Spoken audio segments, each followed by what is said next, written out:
Hello there, and welcome to Science for Sleep. Where curiosity slows down for the evening, the universe feels a little quieter, and science becomes something soft enough to drift away to. Tonight, we're travelling far beyond the familiar planets of our solar system and into a realm that often hides in their shadows, a place filled with frozen oceans, endless volcanoes, methane rainstorms, wandering ice worlds, and moons so strange they almost seem invented by science fiction writers who had too much coffee and far too much imagination. Because when most people think about space, they think about planets first. Jupiter, Saturn, Neptune, maybe Mars if they're feeling optimistic about future vacations. But the planets themselves are only part of the story. Orbiting around them are entire worlds that rarely get the spotlight.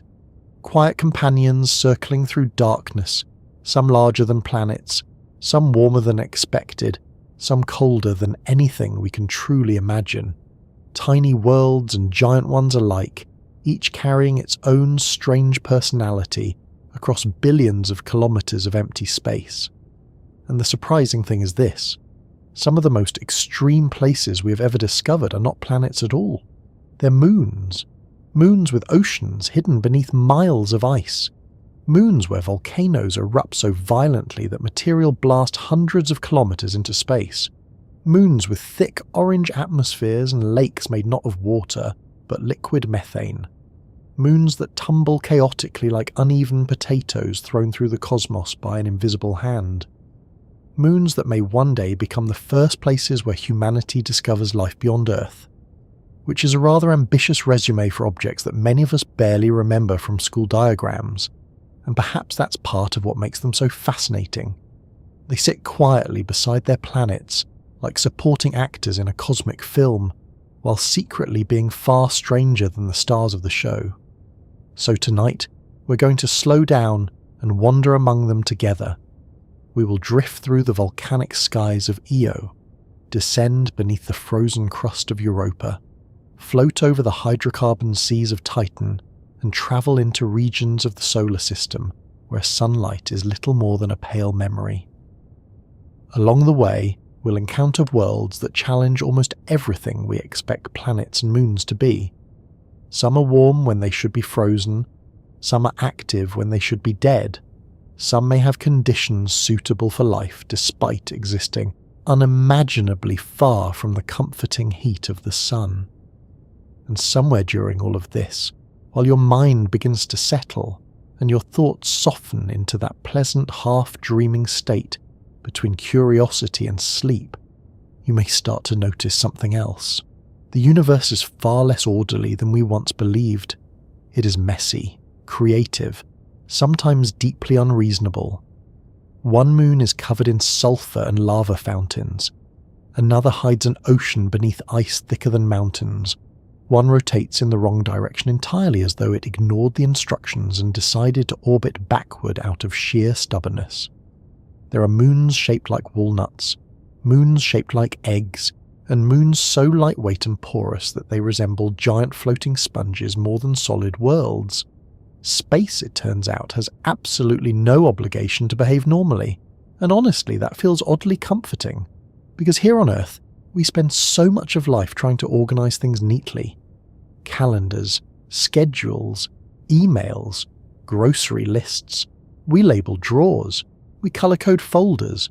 We set alarms we fully intend to obey and then ignore with tremendous dedication the next morning. But the universe itself seems much less interested in tidiness. It builds worlds through collisions, gravity, chaos, heat and accident.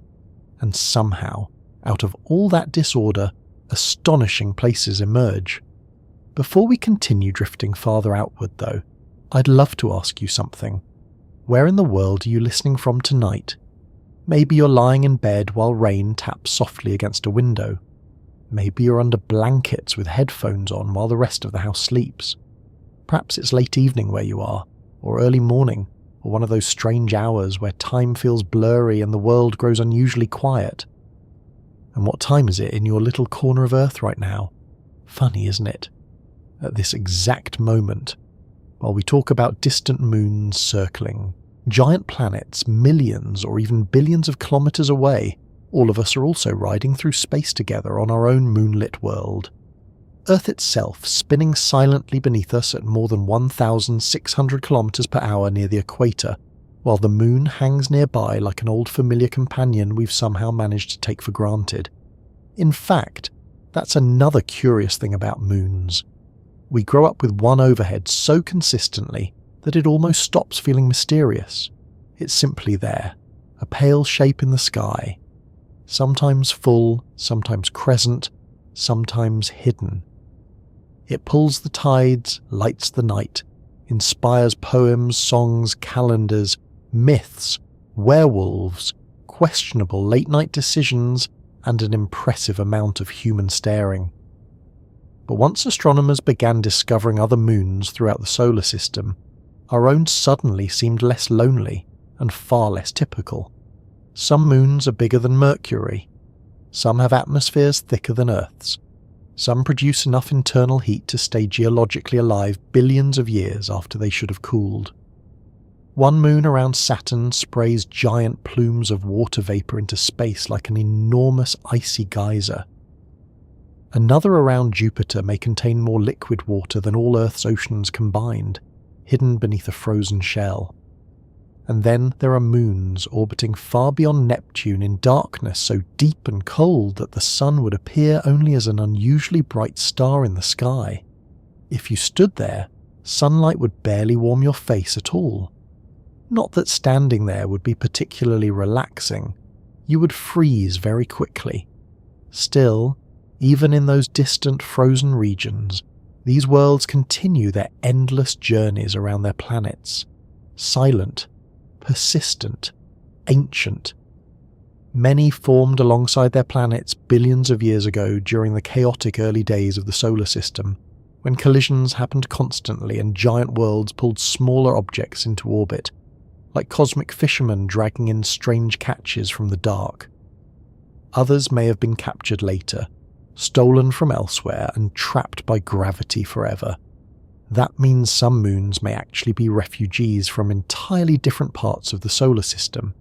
And the deeper scientists looked, the stranger things became. At first, moons were expected to be fairly dull.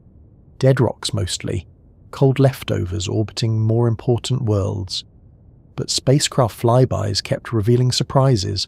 Voyager, Galileo, Cassini, New Horizons.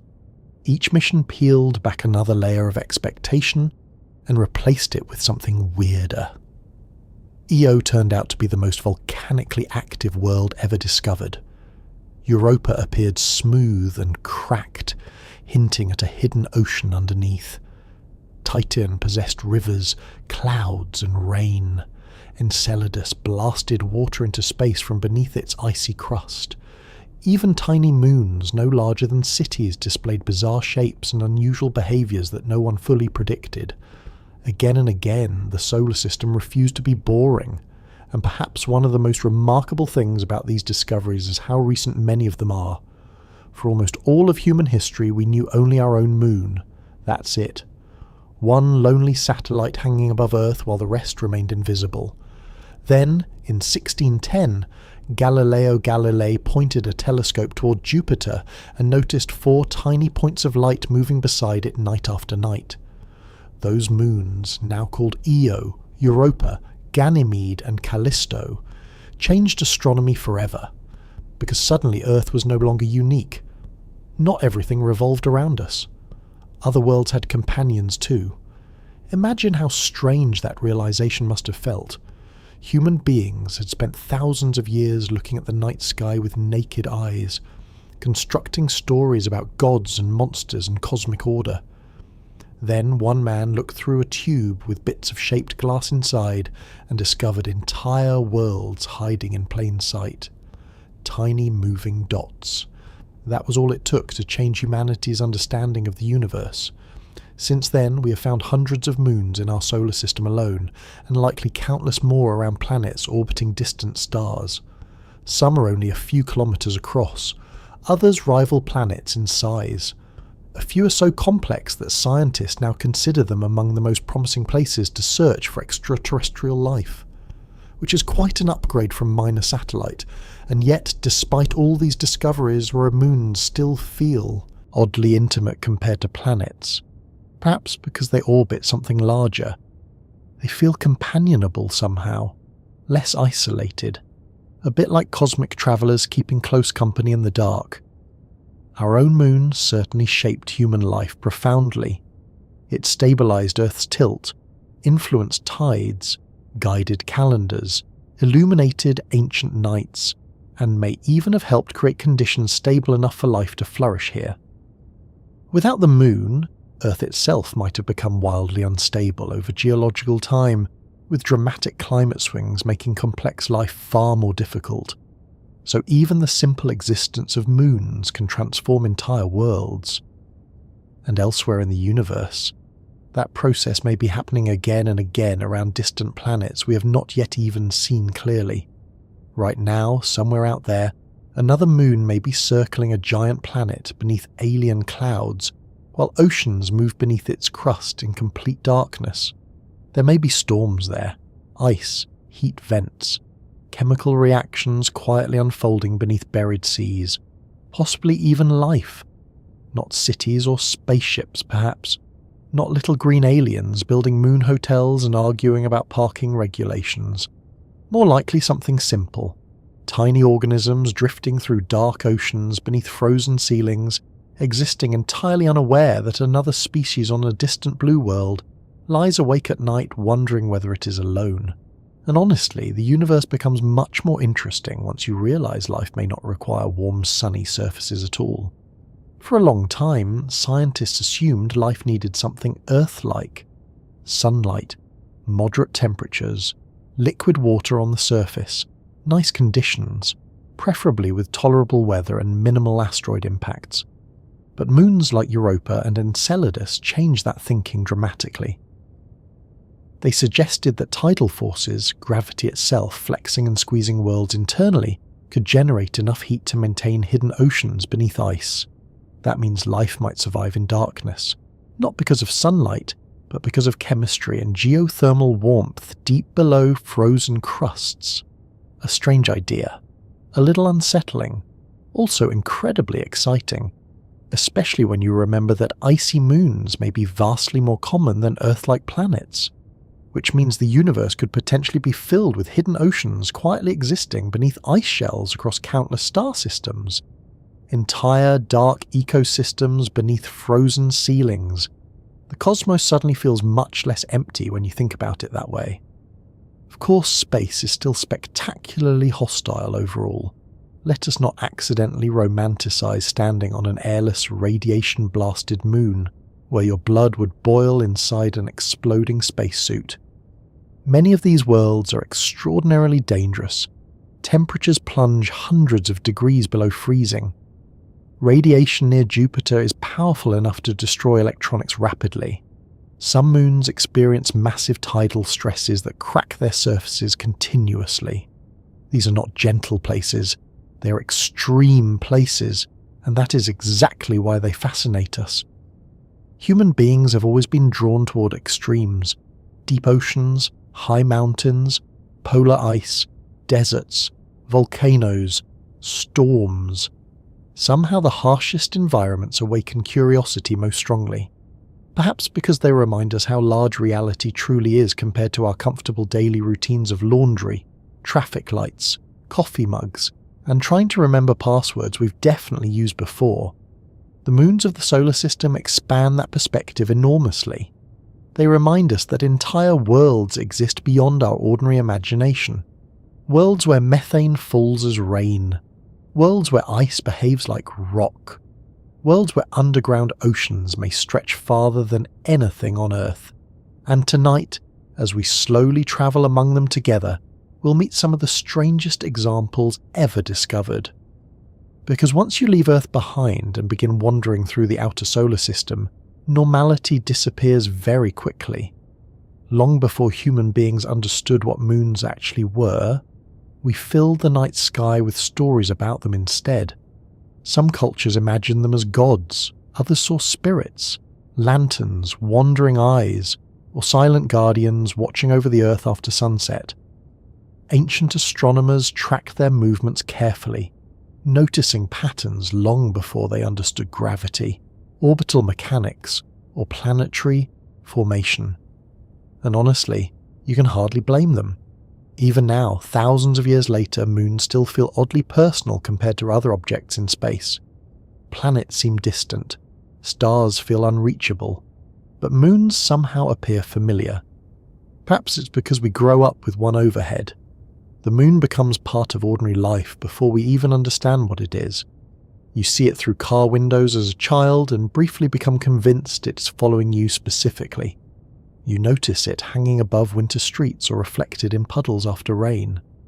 Sometimes it appears enormous near the horizon for reasons your brain insists are magical, even though science patiently explains otherwise. And somewhere along the way, the moon stops being an object and becomes part of the background rhythm of life itself, which makes it easy to forget just how strange moons actually are. Because when you step back and think about them carefully, moons are a little peculiar. Entire worlds circling other worlds, some tiny, some enormous, some nearly planet-sized, all locked into endless motion by gravity. They accompany planets through darkness like cosmic travelling companions, each relationship slightly different from the next. Some orbit peacefully and regularly, others tumble chaotically, a few may not even belong where they are at all. And the deeper astronomers looked into the solar system, the more they realised moons are not rare-side decorations attached to planets almost as an afterthought. They're fundamental parts of how planetary systems evolve. In many cases, moons help shape the destinies of planets themselves. Earth's moon certainly does. Without it, our world might be dramatically different. Earth's tilt would wobble much more unpredictably over long periods of time, potentially creating severe climate instability. Seasons could shift chaotically over millions of years. The tides would be weaker, nights darker. Early life along coastlines may have evolved differently. It is entirely possible that complex life on Earth owes part of its success to the quiet gravitational influence of the moon, which is slightly humbling when you realise our closest celestial companion may have helped create the stable conditions that eventually allowed human beings to invent alarm clocks, microwave burritos, and online arguments about whether pineapple belongs on pizza. Cosmic history works in mysterious ways. Still, for most of human history, nobody knew where moons came from. They simply existed, hanging overhead or drifting beside planets through telescopes. But modern astronomy eventually revealed that moons can form in several completely different ways, and each method tells its own story about chaos, collisions, and gravity. Some moons are born alongside their planets, others are captured, a few are the surviving wreckage of catastrophic impacts. And all of these processes begin in the same place, the early solar system, a time when nothing was calm, organised, or remotely peaceful. Around 4.6 billion years ago, the solar system looked less like a tidy arrangement of planets, and more like a giant swirling disaster zone filled with dust, gas, rocks, and collisions happening constantly. The young sun blazed at the centre, while material spun around it in a massive disk called the protoplanetary disk. Inside this rotating chaos, particles began sticking together through countless impacts. Dust became pebbles, pebbles became rocks, rocks became mountain-sized objects. Eventually gravity took over more aggressively, pulling larger bodies together into protoplanets. Unfortunately, the process was not elegant. Imagine trying to build a delicate sculpture by throwing bricks into a tornado and hoping gravity sorts everything out eventually. That is roughly how planets formed, and moons emerged naturally from this same violence. One common way moons form is through co-formation. In this process, a young giant planet gathers material around itself while forming, creating a miniature disk similar to the one surrounding the Sun. Inside that smaller disk, moons begin assembling from leftover gas and debris just as planets formed around the star. Jupiter's large moons likely formed this way. So did many of Saturn's. tiny solar systems orbiting giant worlds, and honestly, Jupiter especially starts to resemble a failed star hosting its own little family of worlds once you look at it that way. Its largest moons are enormous. Ganymede, for example, is larger than the planet Mercury. If it orbited the Sun directly instead of Jupiter, early astronomers might easily have classified it as a planet. Instead, it circles a giant gas world once every 7 days like an obedient cosmic companion. Though obedient may not be entirely accurate because gravity creates surprisingly dramatic relationships between moons and planets. Take tidal forces, for instance. On Earth, tides seem fairly gentle. Oceans rise and fall gradually under the moon's gravitational pull, pleasant enough from a distance. Sometimes inconvenient if you're carrying picnic equipment across a beach at the wrong time. But in the outer solar system, tidal forces become far more extreme. Jupiter's gravity squeezes some of its moons relentlessly, literally squeezes them. As moons orbit giant planets, gravity stretches and compresses them repeatedly. Their interiors flex continuously, generating enormous amounts of heat through friction. This process, called tidal heating, can transform what should be frozen dead worlds into geologically active places. Io is the perfect example. It orbits Jupiter so closely that the giant planet's gravity constantly deforms it. Imagine squeezing a stress ball over and over again for billions of years. Eventually things heat up. In Io's case, they heat up enough to create the most volcanically active world in the entire solar system. Not Earth, not Venus, a moon. All because gravity refuses to leave it alone. And this same process may keep oceans liquid beneath icy crusts elsewhere. Europa and Enceladus probably maintain hidden subsurface seas, thanks largely to tidal heating. Without gravitational flexing, those oceans might freeze solid completely. So moons are not merely passengers orbiting planets. They interact with them dynamically. Sometimes dramatically, sometimes violently, sometimes in ways that may create environments suitable for life. Then there are captured moons, which are perhaps even stranger. These are objects that likely formed elsewhere before wandering too close to a giant planet and becoming trapped by gravity. Neptune's moon Triton is one of the best examples scientists have found. It orbits backward compared to Neptune's rotation, strongly suggesting it did not originate there naturally. Instead, Triton may once have been an independent object drifting through the outer solar system, before Neptune captured it long ago. Imagine being a wandering icy world moving silently through darkness for millions of years, only to suddenly find yourself trapped forever around a giant blue planet. Not exactly an ideal travel experience. Though admittedly better than colliding directly with Neptune at high speed, captured moons help explain why some satellite systems look strangely irregular. Many giant planets possess clusters of tiny moons, with tilted, elongated or backward orbits. These objects often resemble captured asteroids or Kuiper belt objects, rather than neatly formed companions. The solar system, it turns out, is full of stolen worlds. Gravity is surprisingly possessive, and occasionally catastrophic.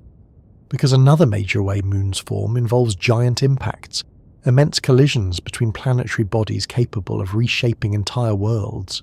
Earth's moon likely formed this way after a Mars-sized object called Theia collided with the young Earth billions of years ago. The impact was unimaginably violent. Material blasted into orbit around Earth, eventually gathering together into the moon we know today, which means our nearest celestial companion may literally be made partly from Earth itself. A fragment of planetary wreckage transformed into something stable and beautiful over billions of years. There is something strangely comforting about that. The moon feels permanent now, calm and familiar overhead, but its origin was catastrophic beyond comprehension. Entire oceans of molten rock, vaporized crust, debris encircling the Earth like a glowing ring before slowly coalescing into a world, and eventually somehow moonlight reflecting onto quiet forests and sleeping cities. Cosmic violence often produces unexpected beauty. Saturn's rings may represent another example of destruction creating elegance. Some scientists suspect they formed from shattered moons torn apart by gravity after drifting too close to the planet. Even beauty in space can begin as disaster. Still, moons do more than simply orbit their planets. Over long periods, they can stabilize worlds, alter climates, affect atmospheres, generate tides, and even influence the possibility of life itself. Our moon stabilizes Earth's axial tilt. Charon locks Pluto into a strange gravitational dance, where both worlds always face one another. Some moons generate magnetic interactions with their planets powerful enough to create radiation belts and auroras. Others slowly drift away from their planets over time. In fact, our own moon is gradually moving farther from Earth every year by about 3.8 centimeters annually. Not much, admittedly. Roughly the speed of fingernail growth. Cosmically speaking, though, it means the Earth-Moon relationship changes slowly over time. Hundreds of millions of years ago, the moon appeared much larger in the sky, and Earth's days were shorter. Tides were stronger too. Dinosaurs lived beneath a slightly different moon than we do. And far enough into the future, total solar eclipses may stop happening entirely because the moon will appear too small in the sky to fully cover the sun, which feels unfair somehow considering how spectacular eclipses are. The universe can be surprisingly rude about these things. Then again, moons themselves are often temporary on cosmic timescales. Some spiral inward toward destruction, others drift outward, some eventually collide with their planets or break apart into rings. Stability in the universe is often more fragile than it appears. Even planetary systems evolve continuously. And once astronomers began searching beyond our solar system, the question naturally emerged: do exoplanets have moons too? Almost certainly, though detecting them is extremely difficult. Moons are already relatively small objects compared to planets, and exoplanets themselves are often tiny faint shadows against distant stars. Trying to identify moons around those planets becomes an extraordinary technical challenge. Still, astronomers have found possible evidence for enormous exomoons orbiting alien worlds far beyond our solar system. Entire hidden populations of moons likely exist throughout the galaxy. Some may resemble those we know, others may be far stranger. Imagine moons orbiting giant planets inside binary star systems where two suns cross the sky. Moons with global oceans hundreds of kilometers deep. Moons heated not by stars but by powerful tidal forces. Moons drifting freely through interstellar space after being ejected from their planetary systems entirely. Rogue moons wandering alone between the stars. The universe appears remarkably willing to create almost every possibility eventually. And perhaps that is why moons fascinate scientists so deeply now. They are no longer seen merely as secondary objects attached to more important planets. They are worlds in their own right. Complex, active, dynamic places capable of surprising us repeatedly. Some may harbour life. Some may preserve clues about the formation of the solar system itself. Some may one day become destinations for robotic probes or even human explorers. In fact, several future space missions focus heavily on moons specifically. NASA's Europa Clipper mission aims to study Europa's hidden ocean in detail. The European Space Agency's JUICE mission will investigate Jupiter's icy moons as potential habitats. Scientists are increasingly treating moons not as curiosities, but as some of the most promising places in the search for extraterrestrial biology. And honestly, once you start learning about them, it's difficult not to become slightly attached. There is something appealing about worlds that exist in reflected light. Moons do not generate their own illumination. They travel through darkness beside larger companions, quietly shaping and being shaped by gravity over immense spans of time. They survive impacts, radiation, freezing temperatures, and orbital chaos while continuing their endless revolutions with remarkable persistence. Quiet companions of the cosmos indeed. Among all the moons in the solar system, one stands apart immediately as perhaps the most violent and restless place ever found orbiting a planet. A world where the ground constantly tears open beneath giant eruptions, where lava floods enormous plains, and where volcanic plumes rise so high they can be seen from space. And compared to the calm silver moon hanging over Earth tonight, Io feels almost impossibly alive. If you could somehow stand safely above the surface of Io without being instantly cooked by radiation, frozen by vacuum, or launched sideways by an inconvenient volcanic eruption, the first thing you would probably notice is the colour. Not the gentle grey colour we associate with our own moon. Not icy white like many outer solar system worlds. Io looks almost unreal. Yellow, orange, black, red. Great stains and patches spread across its surface like spilled paint on a cosmic canvas. Sulfur compounds coat enormous regions of the moon, giving it the appearance of something halfway between a pizza left too long in the oven and an industrial chemistry accident visible from space. And beneath all that colour, the surface never truly rests. Volcanoes erupt continuously across Io. Lava floods plains. Giant plumes blast material hundreds of kilometres upward. Entire landscapes reshape themselves over relatively short periods of time. Compared to most moons, which tend to be old, cold and heavily cratered, Io feels astonishingly active, restless, almost angry, which is not generally how people imagine moons behaving. For a long time, astronomers assumed moons should be geologically dead. Small worlds cool quickly. Without enough internal heat, their surfaces eventually freeze into stillness, while impacts slowly accumulate over billions of years. That expectation made sense because our own moon fits the pattern fairly well. Its major volcanic activity ended long ago. Most of its surface has remained relatively unchanged for immense stretches of time. Then scientists finally got a close look at Io. And the moon responded by metaphorically setting the room on fire. The discovery happened in 1979 when NASA's Voyager 1 flew past Jupiter and its moons. At first, researchers expected Io to be another cratered icy object. Instead, the spacecraft revealed a surface unlike anything previously seen in the solar system. Active volcanoes, dozens of them, possibly hundreds. One image even captured a volcanic plume erupting into space during the flyby itself. Material blasted upward more than 300 kilometers above the surface, creating a gigantic umbrella-shaped cloud visible against the darkness beyond. Nobody had ever seen anything like it on another world before.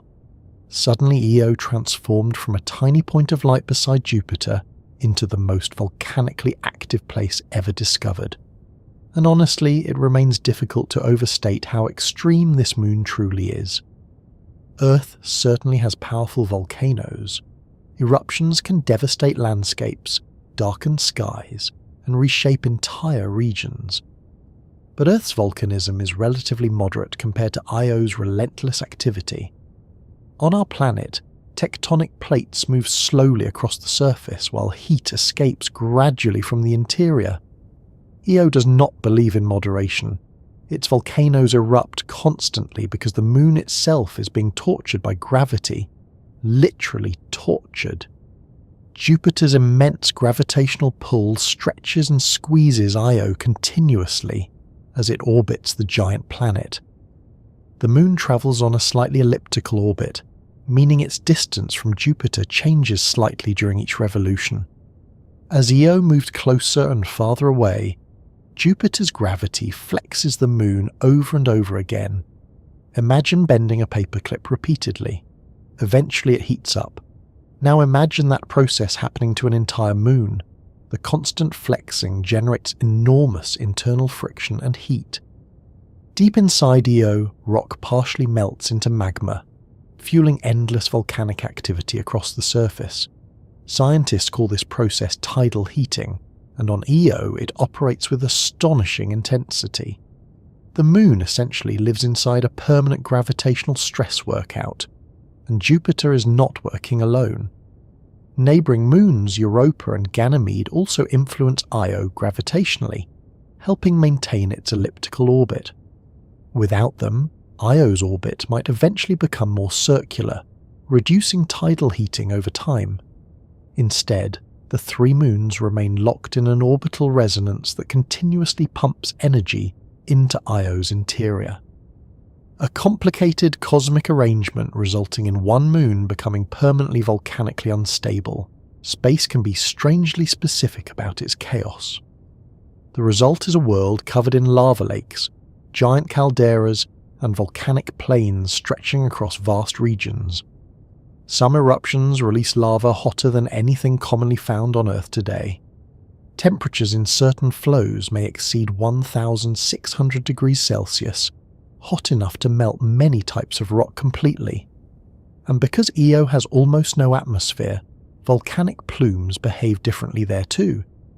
Instead of drifting through air currents, erupted material follows graceful ballistic arcs through vacuum before falling back onto the surface. Volcanic snow, in a sense, though considerably less relaxing than the phrase suggests. The surface changes so rapidly that impact craters remain surprisingly rare. Throughout most of the solar system, moons preserve ancient scars from billions of years of asteroid impacts. Craters accumulate slowly because geological activity is limited. But Io continuously repaints itself with lava and volcanic deposits, erasing old impacts before many can remain visible for long. It is one of the youngest looking surfaces in the solar system, despite the moon itself being billions of years old. An ancient world trapped in continuous renewal. And then there are the lava lakes. One in particular, called Loki Patera, stretches roughly 200 kilometers across and may contain a gigantic crust of solidified lava floating atop molten material beneath. Scientists believe sections of this crust periodically sink and overturn, exposing fresh magma below and causing dramatic brightening events visible even from Earth-based telescopes, which means astronomers can literally watch volcanic changes happening on another moon hundreds of millions of kilometers away. Again, a sentence that would have sounded absolutely absurd for most of human history. Io itself is roughly the same size as Earth's moon, but the similarities end quickly after that.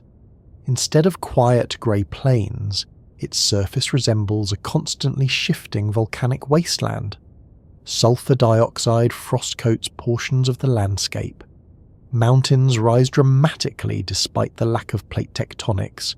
Some peaks tower higher than Mount Everest, and unlike Earth, where volcanoes cluster along tectonic boundaries, Io's eruptions appear scattered almost everywhere. The entire moon behaves like one giant volcanic system. Its atmosphere, if it can even comfortably be called one, is extremely thin and composed mostly of sulfur dioxide gas released from volcanic eruptions. During Io's daytime, sunlight warms frozen sulfur compounds enough for gas to accumulate temporarily.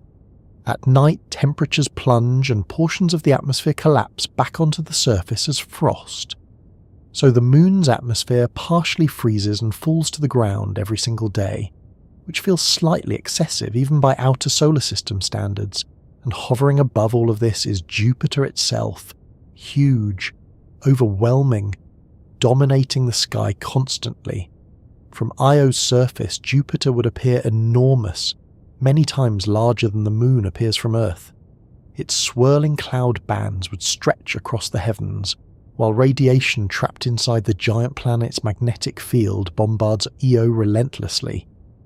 That radiation environment is one of the most dangerous in the solar system. Jupiter's magnetosphere accelerates charged particles to tremendous energies, creating intense radiation belts around the planet. Io orbits directly inside this hazardous region, receiving enough radiation to destroy unprotected electronics rapidly and kill humans very quickly. So although the scenery might briefly impress tourists, it would not support particularly long vacations. The moon also contributes material to Jupiter's magnetosphere itself. Volcanic eruptions eject sulfur and oxygen particles into space, where they become ionized and trapped by Jupiter's magnetic field. This creates a giant donut-shaped plasma torus surrounding the planet along Io's orbit. In other words, Io is volcanically feeding Jupiter's space environment continuously. The Moon and planet remain deeply connected through gravity, magnetism, and constant particle exchange. A surprisingly intimate relationship for objects separated by hundreds of thousands of kilometers. And yet, despite how violent Io appears, scientists find it incredibly valuable because it demonstrates how dynamic moons can become under the right conditions. Before Voyager's discoveries, few expected such intense geological activity on a moon. Io shattered assumptions about what small worlds could do. It also helped scientists think differently about habitability elsewhere. Now, to be clear, Io itself is almost certainly hostile to life as we know it. The surface environment is extraordinarily extreme. Radiation levels are brutal. Temperatures vary dramatically. Volcanic eruptions constantly reshape the landscape. Still, Io proved that moons can remain internally active for billions of years thanks to tidal heating. And that realization changed everything. Because if tidal forces can keep Io volcanically alive, perhaps they can keep water liquid elsewhere too. Europa, for instance. Suddenly scientists began looking at icy moons differently. Instead of assuming frozen surfaces meant dead worlds entirely, they considered the possibility of hidden internal oceans warmed by gravitational energy beneath the ice. In many ways, Io opened the door to some of the most exciting astrobiological questions in modern science simply by being outrageously volcanic, though admittedly, it probably did not intend to contribute academically. The moon was busy exploding. Another remarkable aspect of Io is how isolated it feels despite orbiting inside a crowded system. Sunlight at Jupiter's distance is much weaker than on Earth. The outer solar system grows dimmer, colder, quieter. Yet Io glows with internal heat instead of relying heavily on solar energy. Its activity comes from gravity, from orbital motion, from endless mechanical stress operating invisibly across space. There is something deeply strange about that. A moon heated not primarily by a star, but by the constant stretching of its own interior. If you removed Jupiter, Io would cool dramatically over time. Its volcanoes would likely fade. The moon's entire personality depends on its relationship with the giant planet nearby. In a sense, Jupiter keeps Io alive by never allowing it to relax. A rather unhealthy motivational strategy, admittedly. And despite decades of study, Io still surprises scientists. New eruptions appear unexpectedly. Surface changes continue. Some volcanic plumes reach astonishing heights. Researchers debate details of its internal structure, magma composition, and heat transport mechanisms. Even today, this small moon remains one of the most geologically fascinating places ever discovered, which says a great deal considering the solar system contains entire planets wrapped in storms larger than Earth. Yet perhaps the most remarkable thing about Io is simply this. It reminds us that worlds do not need to resemble Earth to be active, dynamic, and extraordinary. For centuries, people unconsciously treated Earth as the template for understanding planets and moons, oceans, atmosphere, mountains, weather, stable surfaces. But Io demonstrates that the universe happily builds places operating according to entirely different rules. A moon can become a volcanic inferno through gravity alone.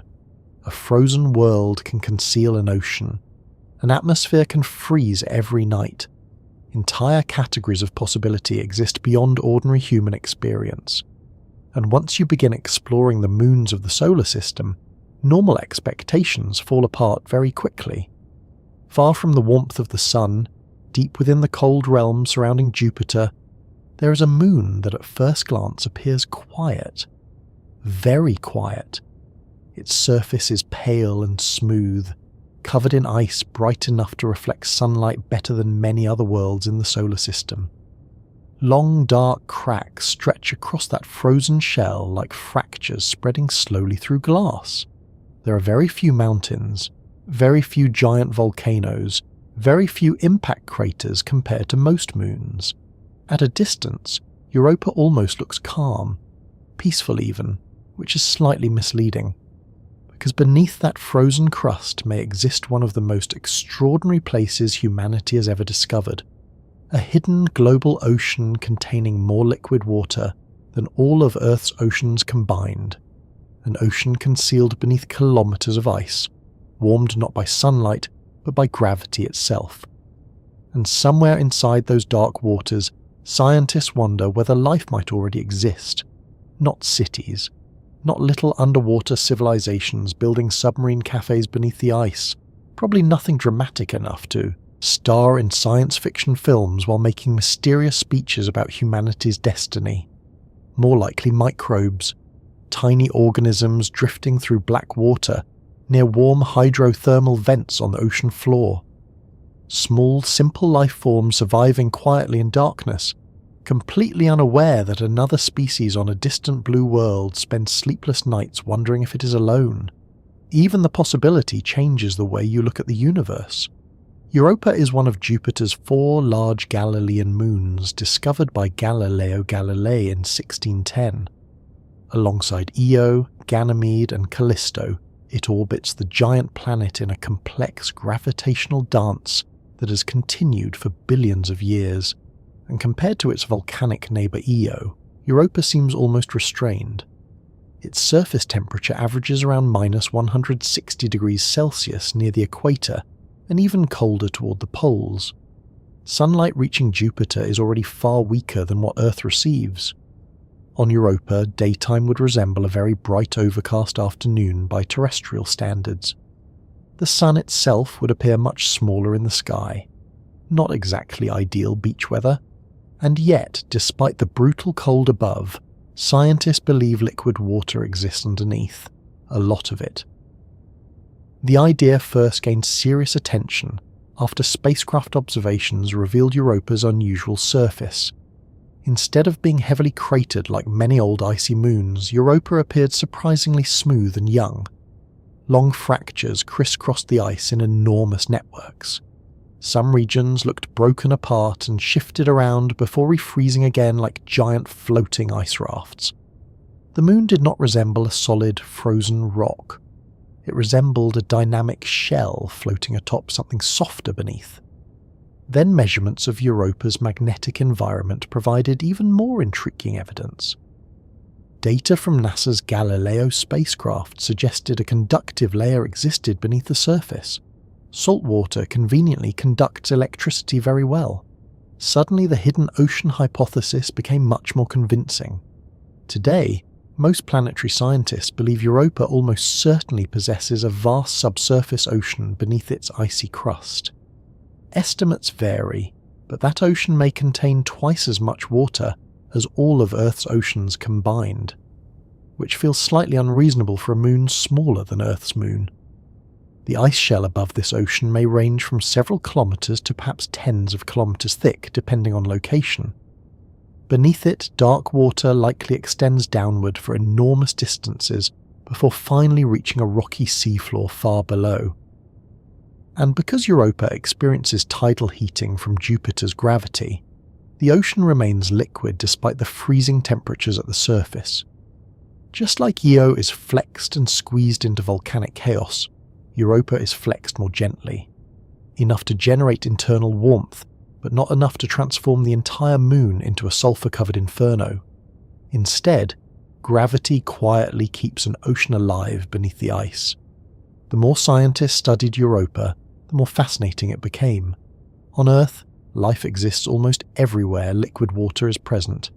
Deep oceans, underground lakes, hydrothermal vents, frozen Antarctic regions, even inside rocks. Once biologists realized how adaptable life could be, Europa suddenly looked far more interesting from an astrobiological perspective, because the moon may possess 3 major ingredients considered important for life: liquid water, energy, chemistry. Water appears abundant beneath the ice. tidal heating and possible hydrothermal activity could provide energy, and interactions between ocean water and the rocky interior might create complex chemical environments suitable for biological processes. In other words, Europa may have conditions somewhat similar to deep ocean hydrothermal vent ecosystems on Earth. And those ecosystems on our planet are astonishing places. At the bottom of Earth's oceans, far from sunlight entirely, hydrothermal vents release mineral-rich hot water into darkness.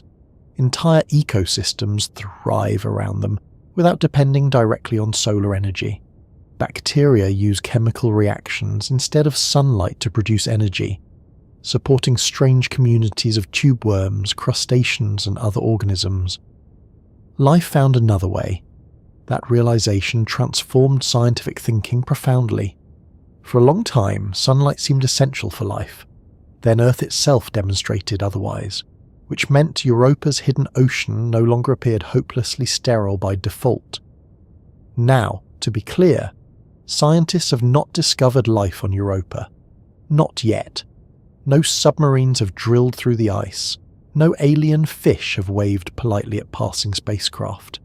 At present, the evidence points toward potential habitability, not confirmed biology. Still, the possibility alone has made Europa one of the most compelling targets in the search for extraterrestrial life. And honestly, there is something wonderfully eerie about imagining that dark ocean. No sunlight, no blue sky, no moonlight filtering through waves, just endless black water beneath a ceiling of ancient ice, while Jupiter looms faintly beyond. The ocean itself may have existed for billions of years, entire spans of Earth's evolutionary history past, while Europa's hidden waters remained sealed beneath ice in silence. And if life ever emerged there, it would have evolved completely isolated from the surface universe.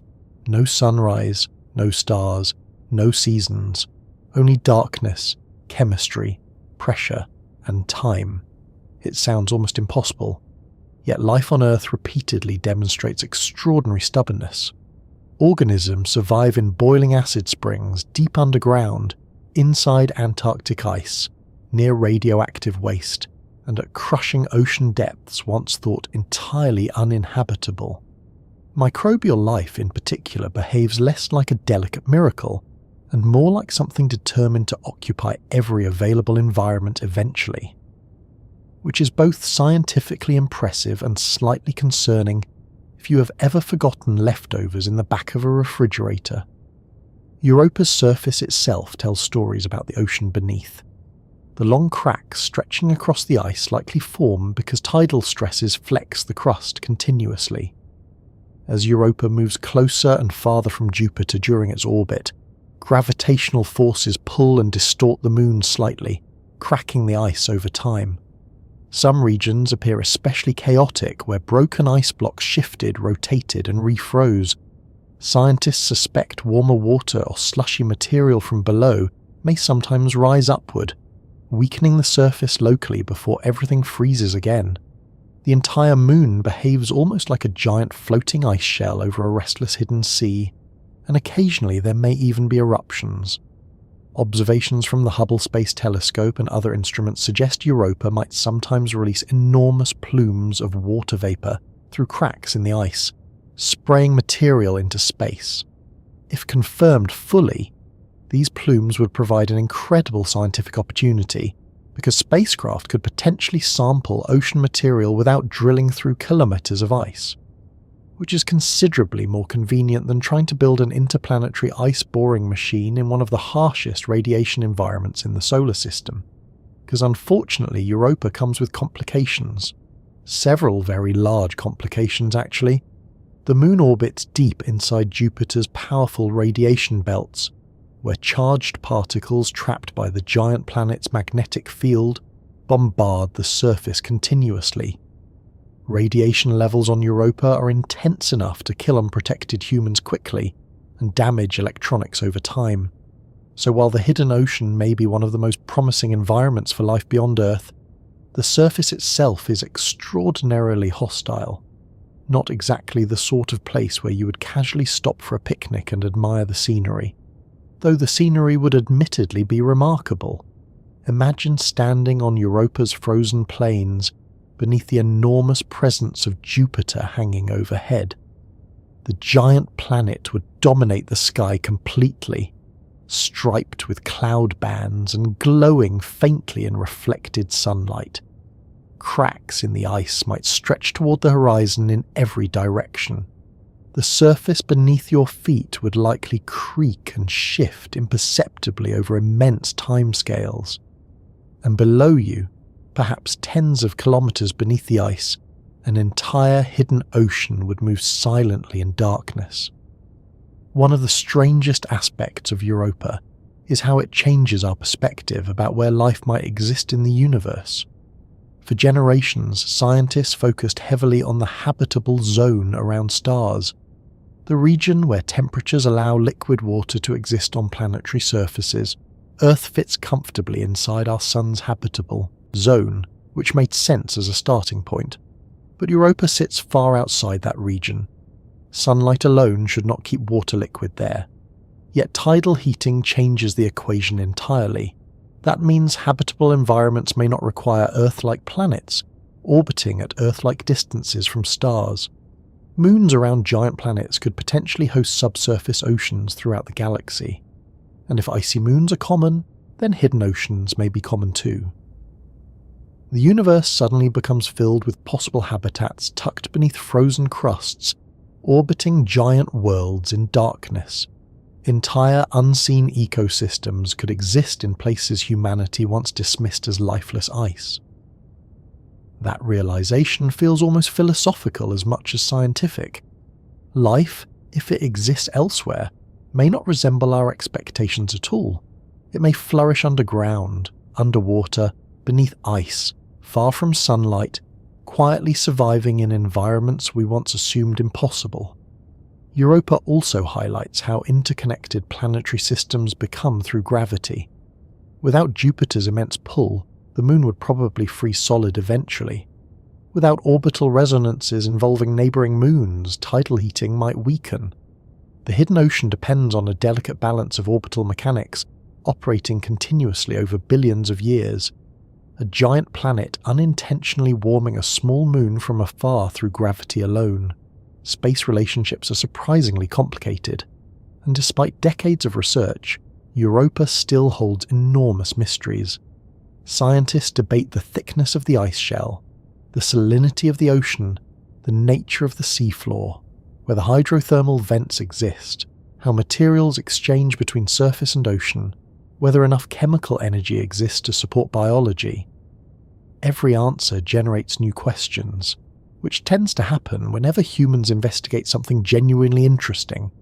Future missions hope to learn far more soon. NASA's Europa Clipper will perform detailed flybys to study the Moon's ice shell, ocean, chemistry, and potential plumes. Instruments will map the surface at high resolution, analyze composition, and search for environments potentially suitable for life. Scientists are especially eager to understand whether ocean material reaches the surface naturally, through cracks or eruptions. If so, future missions might eventually analyze samples directly for signs of complex organic chemistry, or even biological activity. The thought is extraordinary. Within the lifetimes of people alive today, humanity may discover evidence that life exists elsewhere in the solar system. Not intelligent civilizations, perhaps. Not dramatic first contact scenarios with orchestral music and extremely confident aliens. Maybe only microbes. Tiny cells drifting through black water beneath Europa's ice. Still, even simple extraterrestrial life would change humanity forever. Because if life emerged independently twice within one solar system, once on Earth and once beneath Europa's ice, then biology may not be rare at all. It may be woven naturally into the universe wherever conditions permit. And perhaps somewhere tonight, beneath Europa's frozen shell, dark ocean currents continue moving slowly through ancient waters while chemistry unfolds in silence far below the surface. No sunlight reaches there, No human eyes have seen it. Yet, it may already contain one of the greatest discoveries in scientific history waiting patiently beneath the ice. And while Europa hides its ocean under frozen crust, another moon farther away from Jupiter decided to take an entirely different approach to becoming extraordinary. By the time scientists began studying Titan seriously, they already knew it was unusual. Not volcanic like Io, not hiding a buried ocean beneath a fractured shell like Europa. Titan seemed different in a quieter, stranger way. Even through telescopes, the moon refused to reveal its surface clearly. A thick orange haze wrapped around it completely, obscuring everything below. While most moons appear sharp and airless from space, Titan looked soft and blurry, as though someone had breathed gently onto a camera lens. For a long time, nobody knew exactly what hid underneath those clouds, and naturally, that made scientists even more interested. Because throughout the history of exploration, humans have always become deeply curious the moment something refuses to let us see it properly. Hidden islands, sealed tombs, locked doors. Mystery attracts attention almost automatically. Titan understood this instinct perfectly. Orbiting Saturn at a distance of roughly 1.2 billion kilometers from the Sun, Titan is the second largest moon in the solar system, surpassed only by Ganymede. It is larger than the planet Mercury, larger than Pluto, larger than every dwarf planet discovered so far, and unlike most moons, Titan possesses a thick atmosphere. A very thick atmosphere. In fact, the atmospheric pressure at Titan's surface is greater than Earth's. If you stood there wearing protection from the cold and lacking the entirely reasonable desire to breathe oxygen, the air around you would actually feel denser than the air at sea level on Earth, which is deeply strange when you remember Titan exists in one of the coldest regions of the solar system. Surface temperatures average around minus 179 degrees Celsius, cold enough to freeze water into rock-hard ice, cold enough that the familiar chemistry of Earth completely changes behavior. On Titan, water is not the flowing liquid shaping rivers and seas. Water is basically geology, solid, frozen, hard as stone. Instead, another substance takes over the role normally played by water on Earth: methane. Liquid methane and ethane flow across Titan's surface in rivers, collect in lakes, fall as rain, and evaporate back into the atmosphere to form clouds. Titan possesses an entire weather cycle, just not the one you expected. And once scientists finally saw the surface clearly, the moon became one of the most astonishing places ever discovered. The real breakthrough came from the Cassini-Huygens mission. After travelling through space for nearly 7 years, Cassini entered orbit around Saturn in 2004, while the European-built Huygens probe later descended through Titan's atmosphere toward the surface. For hours during its descent, Huygens drifted slowly downward beneath orange skies while transmitting images and data back to Earth. Scientists watched as landscapes gradually emerged from the haze: channels, plains, rounded pebbles, drainage systems resembling riverbeds. At first glance, some photographs looked uncannily Earth-like, except they absolutely were not. Because every familiar-looking feature existed at temperatures cold enough to freeze human flesh, solid almost instantly. Titan is perhaps the most alien world in the solar system precisely because it feels strangely familiar.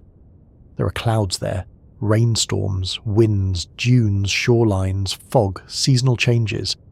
Standing on Titan would likely feel oddly recognizable in certain ways despite the completely hostile environment. The orange haze would dim sunlight into a perpetual twilight. Gravity is weaker than Earth's, only about 1/7 as strong. Combined with the dense atmosphere, that means humans wearing wings could theoretically fly simply by flapping their arms, which is one of those delightful scientific facts that sounds made up but apparently is not. Although once again, the freezing methane environment slightly limits recreational tourism possibilities. Titan's atmosphere consists mostly of nitrogen, much like Earth's, but methane plays a crucial role in its climate system. Sunlight breaks methane molecules apart high in the atmosphere, producing complex organic compounds that drift downward and contribute to the thick orange haze surrounding the moon. Some scientists suspect Titan's atmosphere may resemble conditions on the early Earth, long before life emerged here. A kind of chemical time capsule preserved in deep freeze. That possibility makes Titan especially valuable scientifically, because it allows researchers to study complex organic chemistry occurring naturally on a world without life dominating the system the way it does on Earth, and the chemistry there is remarkably rich. Hydrocarbons accumulate across the surface, complex molecules form in the upper atmosphere, lakes and seas of methane occupy polar regions, enormous dune fields stretch across vast distances near the equator. The moon feels less like a frozen rock and more like an alternate version of Earth built using different ingredients. Instead of water oceans beneath blue skies, Titan offers methane seas beneath orange haze. Instead of silicate rocks, much of the landscape consists of water ice behaving like stone. Instead of warm rainfall, hydrocarbon drizzle may fall through freezing air. Everything is familiar and unfamiliar simultaneously. And then there are the seas. Titan contains the only stable liquid seas known on the surface of any world besides Earth. That statement alone would have sounded astonishing decades ago. The largest of these bodies, Kraken Mare, spans more than 1,000 kilometers across. Radar observations revealed coastlines, islands, and complex shore features. Some regions appear remarkably smooth, suggesting calm liquid surfaces. Imagine standing beside a dark methane sea beneath an orange sky, while Saturn hangs faintly above the horizon somewhere beyond the haze. No waves crashing loudly, no seabirds overhead, no trees moving in the wind, only cold silence stretching across an alien coastline where liquid natural gas collects in enormous basins under twilight skies. Titan somehow manages to feel lonely even by cosmic standards. Yet despite the cold and strangeness, scientists find the moon deeply compelling because it demonstrates how planetary processes can emerge under entirely different chemical conditions. Weather does not require water specifically. Rivers do not require Earth-like temperatures. Complex landscapes can form anywhere. Physics and chemistry allow cycles of evaporation, precipitation, and erosion. Titan expands our understanding of what worlds can be. Its rivers carve channels through ice bedrock, using liquid hydrocarbons instead of water. Rainstorms gather and move across the atmosphere seasonally. Clouds form and dissipate. Surface liquids evaporate and return as rainfall again. An alien hydrological cycle operating with methane instead of water. And because Titan's atmosphere is thick and gravity is relatively weak, erosion occurs differently there too. Wind shapes enormous dunes composed likely of hydrocarbon particles. Some stretch hundreds of kilometers across the surface. The entire moon feels active, dynamic, and evolving despite existing in deep freeze far from the sun. One particularly intriguing aspect of Titan is the possibility of subsurface water beneath the icy crust. Although the surface remains brutally cold, scientists suspect another hidden ocean may exist deep underground composed primarily of water mixed with ammonia. So Titan may actually possess two entirely different liquid systems, methane and ethane at the surface, water deep below, a layered world of exotic chemistry. And naturally, once scientists realized Titan contained abundant organic compounds and possibly subsurface water, questions about life followed immediately. Now, life on Titan would face enormous challenges. Temperatures are incredibly low. Chemical reactions occur much more slowly in extreme cold. Water, essential for all known Earth biology, remains frozen solid at the surface. Still, some researchers have speculated about the possibility of highly unusual life forms adapted to methane environments, not Earth-like organisms, something fundamentally different. Perhaps hypothetical cells using liquid methane instead of water as a solvent. chemistry operating slowly under freezing conditions, biological processes almost unimaginably alien compared to terrestrial life. At present, no evidence supports such organisms existing. But Titan forces scientists to ask broader questions about what life itself truly requires. How flexible can biology become? Are Earth conditions universal, or merely one example among many possibilities? Could chemistry organize itself into living systems under circumstances humans once considered impossible? Titan sits quietly in the outer solar system asking these questions beneath its orange clouds. And unlike Europa, whose hidden ocean remains inaccessible beneath thick ice, Titan openly displays much of its strange chemistry at the surface, which makes it scientifically irresistible. Future missions are already planned. NASA's Dragonfly aims to send a nuclear-powered flying drone to Titan in the coming years. Thanks to the moon's dense atmosphere and low gravity, flying there is remarkably efficient compared to Earth. Dragonfly will hop between locations, exploring dunes, impact craters, and chemically rich environments while searching for clues about prebiotic, chemistry and habitability. A flying robot exploring methane landscapes beneath alien skies. Humanity increasingly sounds like science fiction simply by describing its actual plans.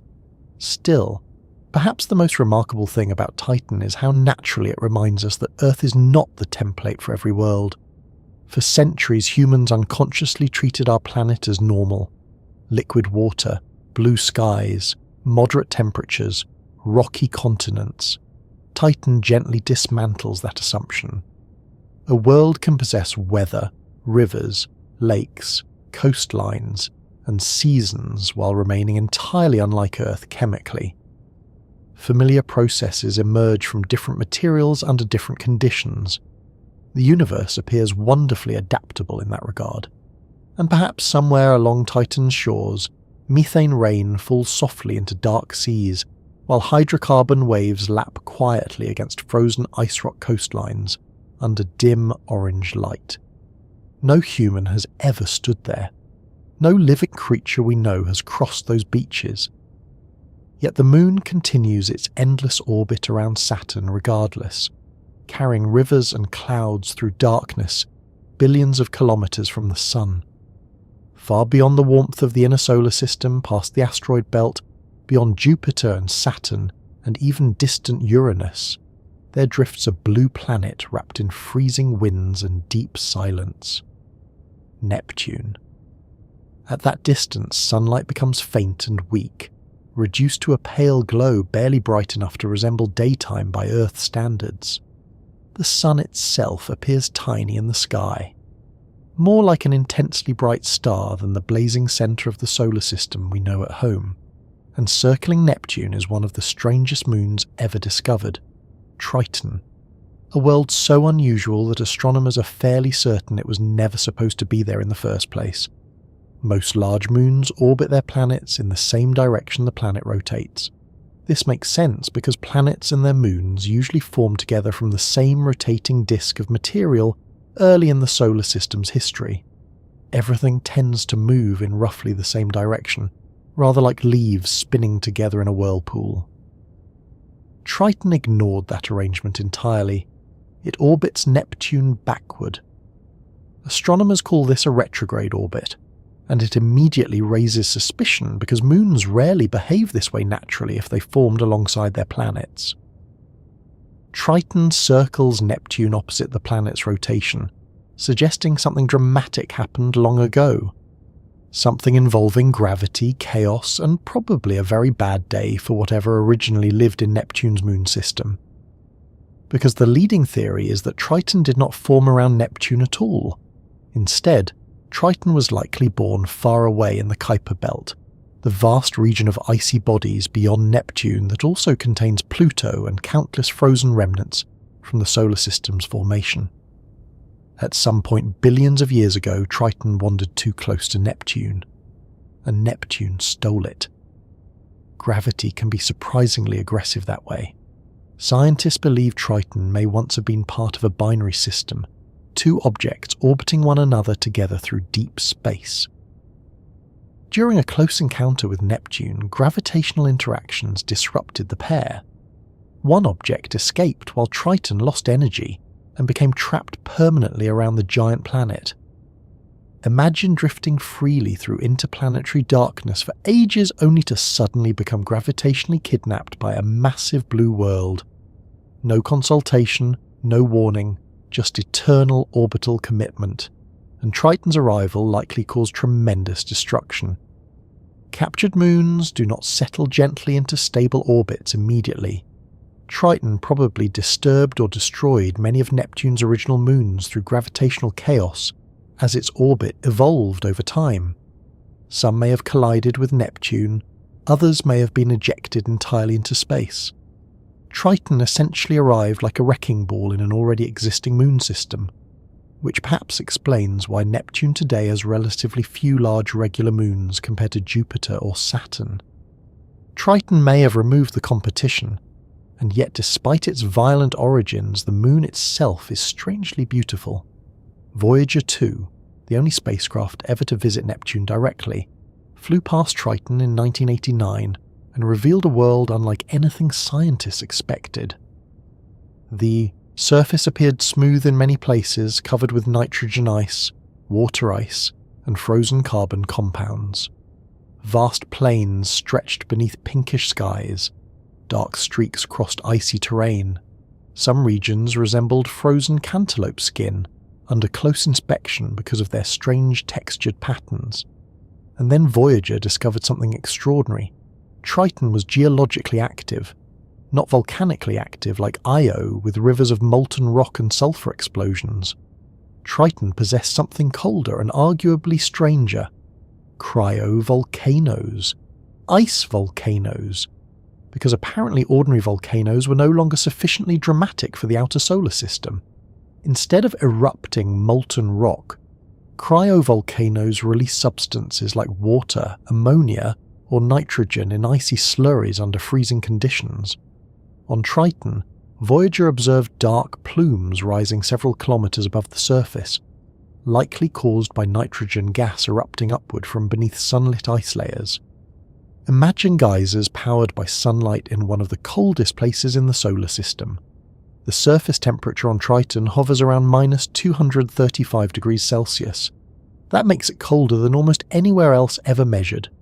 Colder than Antarctica, colder than Mars, colder than your kitchen floor during a midnight snack expedition in winter. At those temperatures, nitrogen freezes solid. Methane and carbon monoxide freeze too. The landscape becomes a realm of exotic ices behaving in ways that feel deeply unfamiliar from an Earth perspective. And yet Triton remains active despite the cold, partly because its capture by Neptune likely generated enormous internal heating long ago. Gravitational interactions during orbital evolution may have melted portions of the interior, creating enough energy to power geological processes for immense spans of time. So once again, gravity quietly transforms a moon's destiny. One particularly fascinating feature on Triton is its thin atmosphere composed mainly of nitrogen. Like Titan, Triton possesses weather and seasonal changes, though far more subtle and fragile. Sunlight warms frozen nitrogen on the surface just enough for portions to sublimate directly into gas, forming a tenuous atmosphere that changes with the seasons. At Neptune's distance from the Sun, seasons last astonishingly long, because the planet requires about 165 Earth years to complete one orbit. Imagine a single season lasting decades. Children born during Triton's summer could become grandparents before the same season returned again. Time behaves differently in the outer solar system. Everything slows, the sunlight weakens, orbital periods stretch across lifetimes. Even weather seems patient. Triton's surface also contains some of the youngest terrain observed in the solar system, indicating ongoing resurfacing processes. Impact craters remain surprisingly sparse in many areas. Scientists suspect cryovolcanism, shifting ice, and seasonal activity continue altering the landscape over time.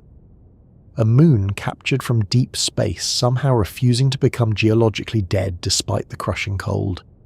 And perhaps most remarkable of all, Triton may possess a subsurface ocean beneath its frozen crust. Yes, another one. The solar system increasingly resembles a suspiciously large collection of hidden oceans wrapped in ice. Models suggest tidal heating during Triton's orbital evolution may have melted internal layers long ago. Some researchers believe portions of that ocean could still remain liquid today beneath the surface, insulated by thick ice above. If true, Triton joins Europa, Enceladus, Titan, and several other moons in hinting that subsurface oceans may be extraordinarily common. Again and again, the universe keeps placing water in unexpected places. Now, whether Triton's ocean could support life remains highly uncertain. Conditions are extreme. Energy sources may be limited compared to moons closer to giant planets. The moon's geological activity appears less intense than Europa's or Enceladus's. Still, the possibility exists, and every time another hidden ocean appears in the solar system, the broader implications grow more difficult to ignore. Perhaps habitable environments emerge far more often than humans once imagined. Not warm Earth-like surfaces necessarily. Hidden environments, buried seas, dark internal worlds protected beneath ice. Life, if it exists elsewhere, may prefer secrecy. There is also something emotionally strange about Triton specifically, because it feels like an outsider. Most moons belong naturally to their planets. Triton does not. It likely spent part of its existence wandering independently through the Kuiper belt before Neptune captured it. Even now, its backward orbit marks it as fundamentally different from Neptune's original system. A stolen world carrying the memory of another home. And in the unimaginably distant future, Triton's fate becomes even stranger, because its retrograde orbit slowly causes it to spiral inward toward Neptune over immense timescales. Billions of years from now, the moon may eventually cross the Roche limit, the distance where Neptune's tidal forces become strong enough to tear Triton apart completely. The moon could disintegrate into enormous rings surrounding Neptune, a captured wanderer ultimately destroyed by the planet that trapped it. Space can be surprisingly tragic when viewed over long enough periods. Still, at the moment, Triton remains one of the most compelling unexplored worlds in the solar system. Voyager 2 provided only a brief flyby decades ago. Since then, no spacecraft has returned. Everything scientists know comes from distant observations and that single fleeting encounter, which means countless mysteries remain unresolved. How active is Triton today? Does the subsurface ocean truly exist? How thick is the crust? How exactly do the nitrogen geysers operate? What happened during its ancient capture? And what secrets still hide beneath those frozen plains under pink skies? One day humanity will probably send another mission there. Perhaps an orbiter. Perhaps even a lander designed to survive the deep cold and study the moon directly. Though admittedly, reaching Neptune takes patience. Voyager 2 required about 12 years to arrive there using gravitational assists from multiple planets. At those distances, even radio signals need roughly 4 hours to travel one way between Earth and a spacecraft near Neptune. Conversations become impossible. Everything turns into delayed messages exchanged across immense emptiness. And perhaps that is why Triton feels so haunting compared to many other moons. It exists at the edge of the familiar solar system where sunlight fades and silence deepens. A captured object from the outer darkness circling backward beneath pale skies while frozen geysers erupt into thin alien air. A moon that should not exist where it does. A world moving against the expected order of things. And yet, despite all its strangeness, Triton is still only one example of how extreme moons can become. Compared to the giant moons of the solar system, Enceladus initially seemed almost forgettable. It is small, very small, only about 500 kilometers across, which means you could fit Enceladus comfortably inside the width of countries like France or Texas, with room left over for several inconvenient parking lots. For decades after its discovery in 1789 by William Herschel, astronomers assumed it was probably just another frozen icy moon orbiting quietly around Saturn. Cold, ancient, inactive. The sort of place spacecraft fly past politely while hurrying toward more exciting destinations. Then the solar system once again demonstrated that it enjoys embarrassing human assumptions whenever possible, because Enceladus turned out to be one of the most astonishing worlds ever discovered, and it achieved this reputation in perhaps the most dramatic way imaginable, by spraying giant fountains of water into space, not metaphorically, literally. Enormous plumes erupt continuously from fractures near the moon's south pole, blasting water vapour, ice particles, salts, and organic compounds hundreds of kilometres above the surface. These geysers are so powerful that some material escapes Enceladus entirely and spreads into space around Saturn, helping feed one of the planet's faint outer rings. A tiny moon, smaller than many countries, actively contributing material to a planetary ring system through giant ice eruptions. The universe occasionally sounds like it hired science fiction writers and then told them to stop being so restrained. The discovery happened thanks to the Cassini-Huygens mission, which spent years exploring Saturn and its moons in extraordinary detail, as Cassini approached Enceladus during flybys in the mid-2000s. Instruments detected something surprising near the South Pole. Heat. More heat than expected. Far more. Then cameras revealed long, bluish fractures cutting across the icy terrain. Scientists nicknamed them tiger stripes because of their appearance, and from these cracks, giant plumes of water vapour and ice blasted upward into space continuously.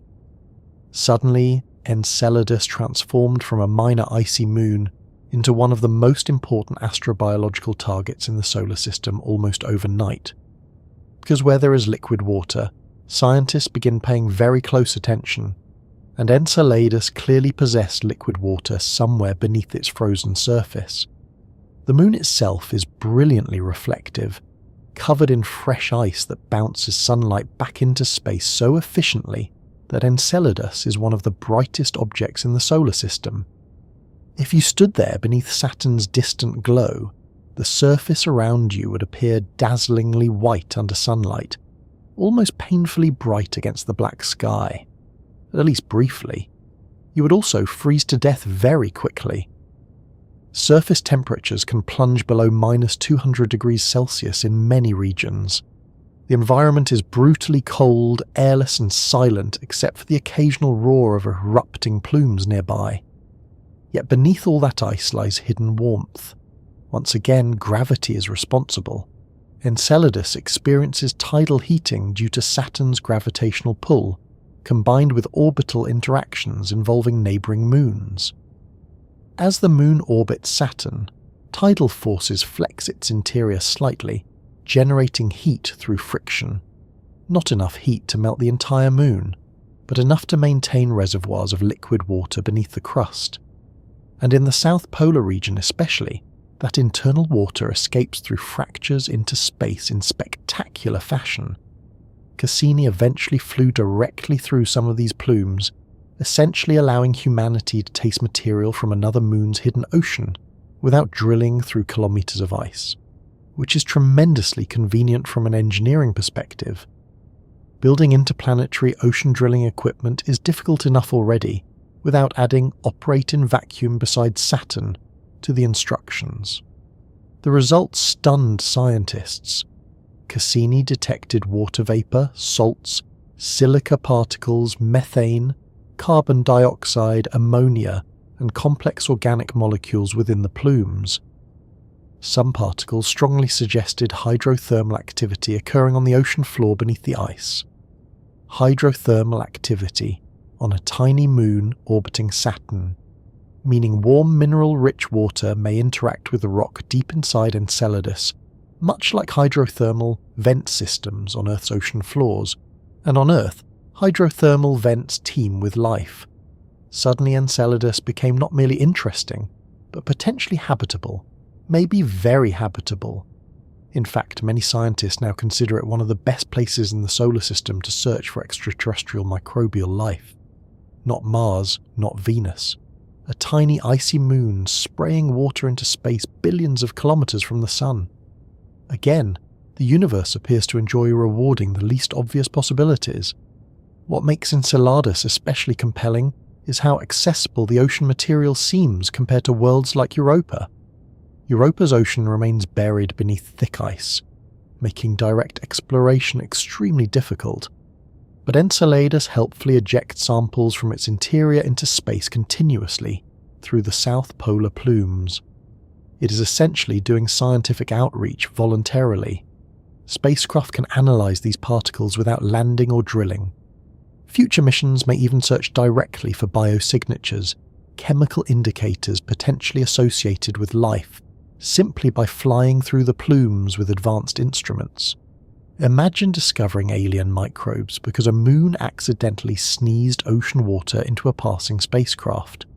Scientific history can unfold in remarkably strange ways, and the hidden ocean itself appears surprisingly extensive. Researchers believe a global subsurface ocean likely exists beneath much of Enceladus's icy crust, though thickness varies regionally. Near the South Pole, the ice shell may become relatively thin, allowing water to escape upward through fractures. The ocean is probably salty, possibly warm in places, potentially active at the seafloor. Some estimates suggest hydrothermal vents there could release energy and minerals into the water similarly to Earth's deep ocean systems. If so, Enceladus may possess all the basic ingredients considered favourable for microbial ecosystems: liquid water, chemical nutrients, energy, time. Because this hidden ocean may have existed for immense spans of geological history, and perhaps somewhere in those dark waters beneath kilometres of ice, chemistry has been unfolding quietly for millions or even billions of years entirely unseen. No sunlight penetrates that ocean. No tides crash beneath open skies. Only darkness, pressure, warmth from below, and the constant subtle pull of Saturn shaping the moon from afar. There is something wonderfully eerie about that image. A tiny white moon drifting through the cold outer solar system, while deep beneath its surface an invisible ocean moves slowly in darkness. And every so often, the moon exhales pieces of that hidden sea into space.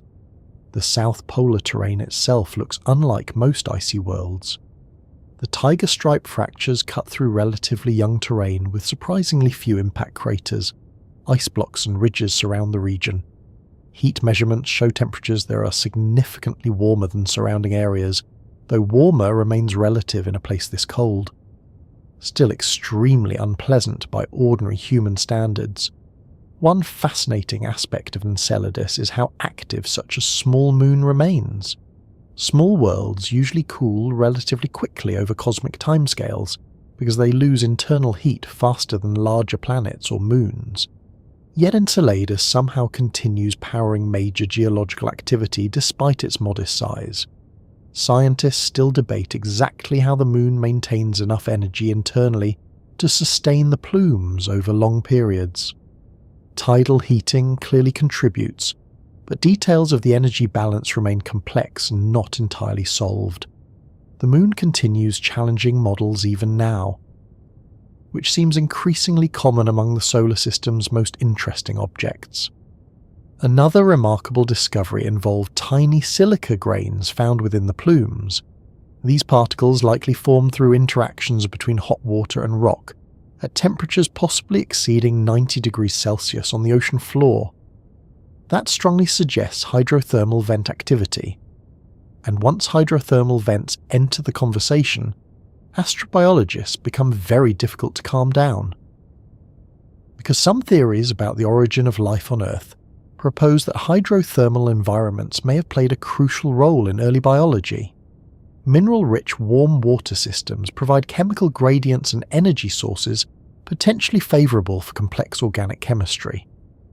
If similar environments exist on Enceladus, the moon may possess conditions surprisingly suitable for microbial ecosystems, despite existing in one of the coldest regions of the solar system.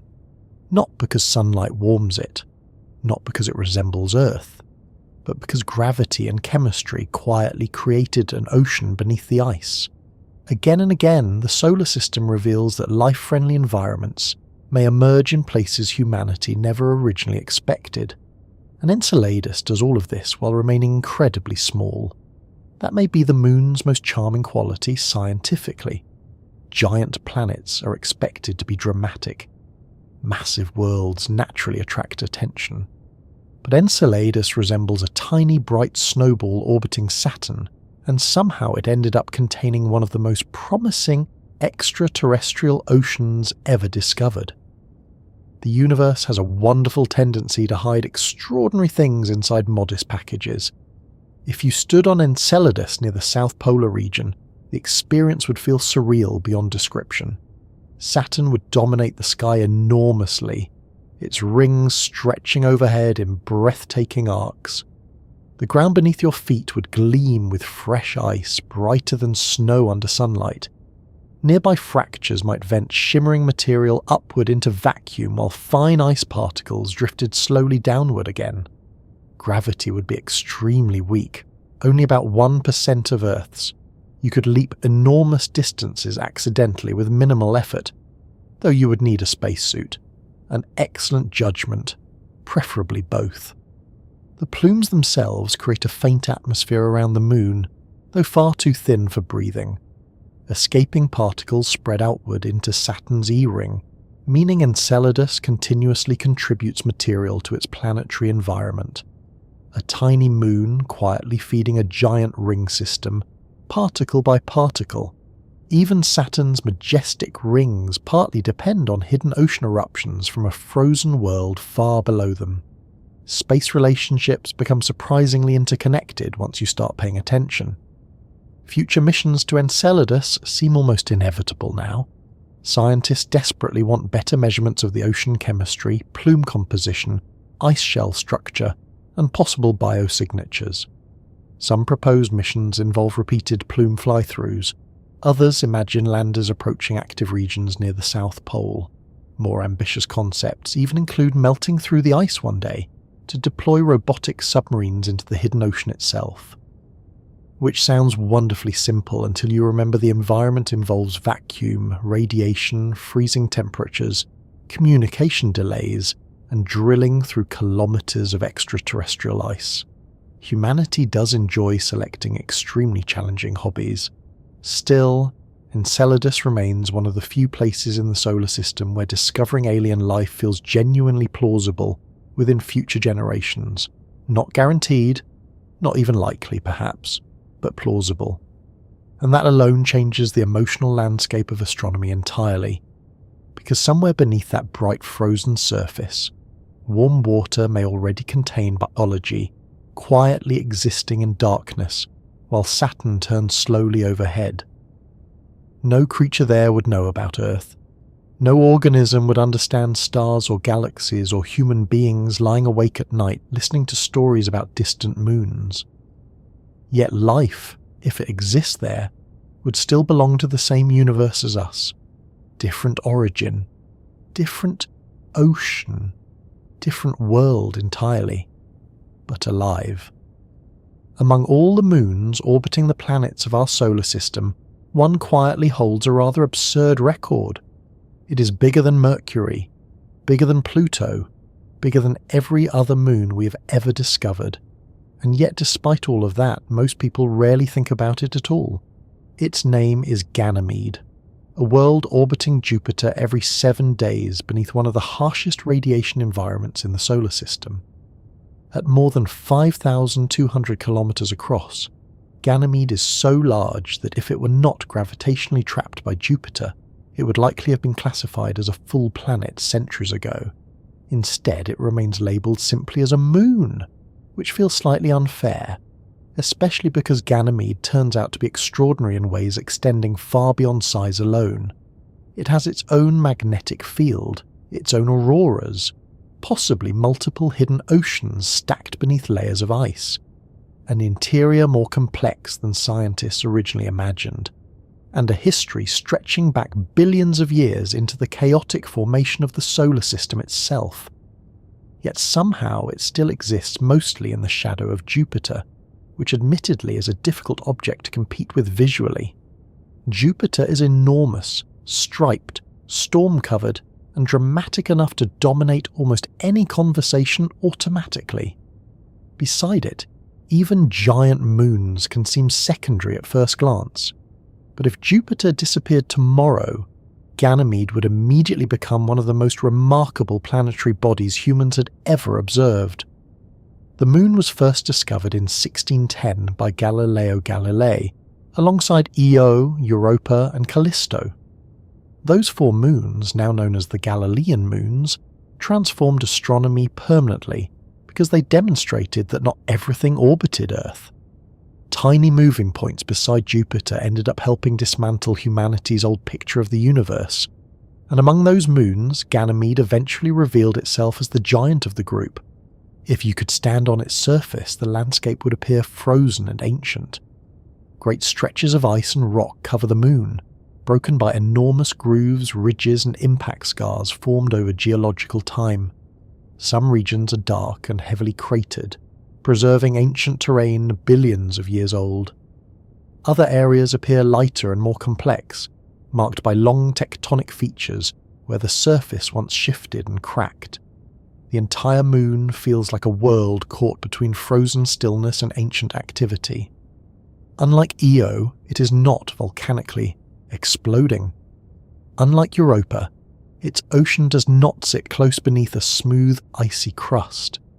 Ganymede is quieter, older, more massive, a giant frozen archive carrying records from the solar system's deep past. And yet beneath that calm exterior, remarkable things are happening. Perhaps the most surprising discovery came when scientists realized Ganymede possesses an intrinsic magnetic field. That may sound slightly technical at first, but it is an extraordinary feature because no other moon in the solar system has one. Only Ganymede. Magnetic fields generally require electrically conductive material moving inside a planetary body, usually involving molten metallic cores. Earth generates its magnetic field this way through movements of liquid iron deep inside the planet.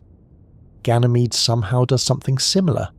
Inside this giant moon likely lies a metallic core generating its own magnetosphere, a miniature magnetic bubble embedded inside Jupiter's colossal magnetic environment, which creates astonishing visual effects. Charged particles trapped by Jupiter's immense magnetosphere interact with Ganymede's magnetic field to produce auroras near the moon's poles. Imagine faint glowing curtains of light shimmering above an icy alien landscape while Jupiter hangs gigantic overhead. Auroras on a moon bigger than planets, orbiting inside another world's magnetic storm. The solar system occasionally behaves as though subtlety would be deeply disappointing. And then there are the oceans, because naturally once scientists began studying Ganymede more carefully, hidden water appeared yet again. Researchers believe Ganymede likely contains a vast subsurface ocean buried beneath layers of ice. In fact, the structure may be even stranger than Europa's or Enceladus's. Some models suggest Ganymede's interior could contain multiple layers of oceans and ice stacked atop one another deep below the surface. An ocean club sandwich inside a moon, though admittedly far less delicious than the phrase implies. The pressure deep within Ganymede becomes enormous because of the moon's size. Scientists suspect different phases of ice form under those conditions, creating complex internal layering. Somewhere within this frozen structure, salty liquid water likely exists in substantial amounts. Again, more water than all Earth's oceans combined may hide inside another moon. At this point, the solar system increasingly resembles a conspiracy organized by hidden oceans. And once more, questions about habitability emerge. Could life exist there? Possibly. Although Ganymede's ocean may face challenges compared to Europa's or Enceladus's, because thick layers of high-pressure ice might separate the liquid water from the rocky seafloor below. That separation could limit important chemical interactions useful for supporting biological activity. Still, scientists remain deeply interested in the moon because of its size, complexity, and potential subsurface environment. And because giant icy worlds may represent a major category of planetary bodies throughout the galaxy. One fascinating aspect of Ganymede is how different it feels from Earth's moon, despite both technically belonging to the same category. Our moon is relatively dry, geologically quiet, and lacking a substantial atmosphere or magnetic field. Ganymede, by contrast, behaves almost like a miniature planet trapped in orbit around something larger. In many ways, calling it just a moon undersells the situation dramatically. Its gravity, while much weaker than Earth's, is still substantial compared to smaller moons. If humans ever explored Ganymede directly one day, walking there would feel somewhat more familiar than hopping across tiny low-gravity worlds like Enceladus. Not comfortable exactly. Still freezing. Still airless. Still catastrophically dangerous without protective equipment. But more planet-like somehow. The surface temperatures remain brutally cold, ranging roughly between -113 and -183 degrees Celsius, depending on location and sunlight. Ice dominates the landscape. Radiation near Jupiter remains a serious hazard, though Ganymede's own magnetic field offers some limited protection, compared to moons lacking magnetospheres entirely, which is rather considerate of it, honestly. The moon also possesses a very thin atmosphere composed mainly of oxygen, though not remotely breathable by humans. The oxygen exists in extremely low concentrations produced through interactions between radiation and surface ice. So technically, Ganymede has oxygen. Practically, breathing there would remain a terrible idea. Still, the presence of even a tenuous atmosphere and magnetic field helps make Ganymede feel unusually planet-like for a moon. And then there is Jupiter itself looming overhead. From Ganymede's surface, Jupiter would dominate the sky enormously, appearing many times larger than our moon appears from Earth. Cloud bands, storms, and shifting atmospheric patterns would remain visible constantly. The giant planet would cast faint reflected light across the icy landscape even during local night. One can only imagine how psychologically overwhelming that sky would feel. A massive striped world hanging overhead permanently, while auroras shimmer near the horizon above frozen plains stretching endlessly outward. And all of it existing inside a radiation-filled environment where invisible charged particles race through space at dangerous energies. Beautiful, magnificent, absolutely lethal. The moon's geological history also tells scientists important stories about the early solar system. Ganymede likely formed alongside Jupiter billions of years ago from material orbiting the young gas giant. Over time, differentiation separated heavier materials inward and lighter icy layers outward, creating the complex internal structure observed today. Ancient impacts scarred portions of the surface heavily, while tectonic processes later reshaped other regions into grooved terrain unlike anything seen on our moon. Some of those grooves stretch for thousands of kilometers across the surface, gigantic frozen records of internal stress and crustal movement preserved over immense timescales. And despite all this complexity, Ganymede remained surprisingly mysterious for much of human history, simply because it is so far away. Even through telescopes, details remain difficult to observe clearly from Earth. Most major discoveries came from spacecraft missions like Voyager 1, Voyager 2, and especially the Galileo spacecraft, which spent years studying Jupiter and its moons in detail during the 1990s and early 2000s. Those missions transformed Ganymede from a distant point of light into a real world with layered ice, magnetic fields, hidden oceans, and geological history. And humanity is not finished exploring it. The European Space Agency's JUICE mission is currently travelling toward Jupiter specifically to study Ganymede, Europa, and Kalisto in much greater detail. Remarkably, JUICE is expected eventually to become the first spacecraft ever to orbit a moon other than Earth's moon directly when it enters orbit around Ganymede itself. That alone says something important about how scientists now view these worlds. Not minor side objects, not planetary accessories, entire environments worthy of dedicated exploration. And perhaps that shift in perspective is one of the most meaningful lessons moons keep teaching humanity. The solar system is not organized into important planets, surrounded by irrelevant debris. Some of the most scientifically rich and surprising places orbit quietly around larger worlds. Moons possess oceans, weather, volcanoes, atmospheres, magnetic fields, potential habitats. In many cases, they may prove more interesting than planets themselves. Ganymede embodies that realization perfectly. A moon larger than planets, a frozen giant with hidden oceans, a magnetic world circling beneath Jupiter's colossal storms, and yet, despite its immense size and complexity, it remains strangely calm compared to some neighbouring moons. Io erupts violently. Europa hides mysterious oceans close beneath cracking ice. Ganymede feels older, steadier, more patient somehow. A giant, silent companion carrying billions of years of history beneath frozen crusts. Among Jupiter's great moons, Kalisto is often the quiet one. Io steals attention by exploding constantly. Europa fascinates scientists with hidden oceans and possible life. Ganymede impresses everyone simply by being enormous enough to bully smaller planets emotionally. And then there is Kalisto, dark, ancient, heavily cratered, drifting silently through space as though entirely unconcerned with, competing for attention at all. Which is a shame, really, because Kalisto may be one of the most important time capsules in the solar system. While many worlds were resurfaced by volcanoes, tectonic activity, erosion, oceans or shifting ice, Kalisto mostly remained unchanged for billions of years.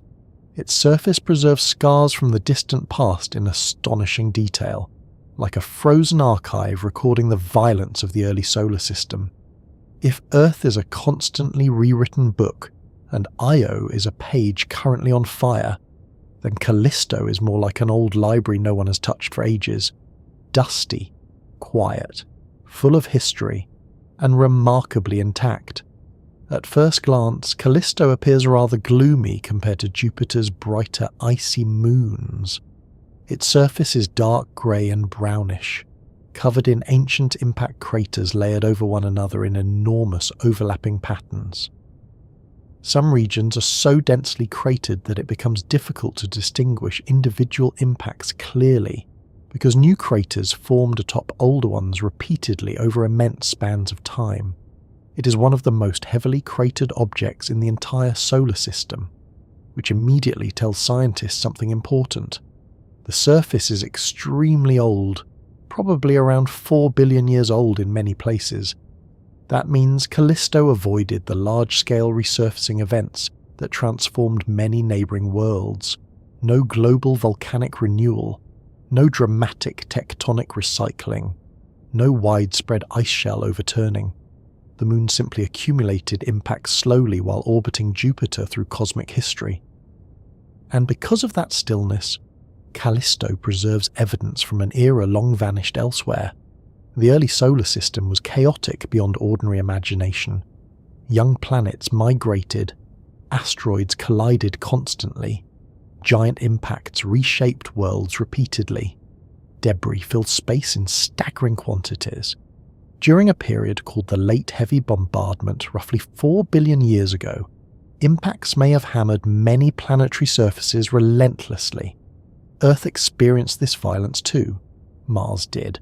The Moon certainly did. But geological activity erased much of Earth's oldest evidence long ago. Plate tectonics, erosion, oceans and weather continuously recycle our planet's surface. Kalisto, however, remained mostly frozen and inactive. So the scars stayed. The Moon became a giant frozen memory. One of Kalisto's most famous features is the Valhalla Impact Basin, an enormous multi-ring structure stretching nearly 4,000 kilometers across. It is among the largest impact structures ever discovered anywhere in the solar system. Imagine an asteroid impact so colossal that shock waves fractured the crust outward into concentric rings, spanning much of an entire moon. Valhalla resembles a gigantic bullseye frozen into the surface, and it is not alone. Another major basin called Asgard lies nearby, also surrounded by vast circular ridges formed by ancient impacts. The landscape across Kalisto looks almost overwhelmed by the accumulated violence of deep time. Yet strangely, despite all those catastrophic events, the moon feels calm now, still, frozen, as though the chaos exhausted itself billions of years ago and left only silence behind. Kalisto orbits farther from Jupiter than the other large Galilean moons, and that distance shaped its destiny profoundly. Unlike Io and Europa, which experience intense tidal heating because of strong gravitational interactions with Jupiter and neighbouring moons, Kalisto avoided most of that internal stress. Jupiter never squeezed it hard enough to keep the interior dramatically active, so the moon cooled, quieted, settled into geological old age. And because tidal heating remained relatively weak, scientists originally assumed Kalisto was probably simple internally too, just ice and rock mixed together without much complexity. Naturally, the moon eventually complicated that assumption as well, because evidence now suggests Kalisto may also contain a subsurface ocean buried beneath its ancient icy crust. At this point, hidden oceans are becoming almost suspiciously common. Measurements from the Galileo spacecraft indicated the presence of a conductive layer beneath the surface, possibly a salty liquid ocean lying deep underground. If confirmed fully, Kalisto would join the growing family of ocean worlds scattered throughout the outer solar system, though unlike Europa or Enceladus, Kalisto's ocean may lie much deeper beneath the surface and experience far less internal heating, which makes the moon scientifically intriguing in a different way. Europa feels dynamic, Enceladus feels active, Kalisto feels ancient. Its hidden ocean, if present, exists beneath a surface preserving billions of years of solar system history almost undisturbed. And despite the immense age of its terrain, the moon itself remains surprisingly large. At roughly 4,800 kilometers across, Kalisto is nearly the size of Mercury. Yet because it orbits Jupiter, rather than the Sun directly, it remains categorized as a moon instead of a planet. Again, the distinction begins to feel slightly arbitrary once objects reach these scales. If you stood on Kalisto's surface, the experience would differ dramatically from standing on Earth, or even on some neighbouring moons.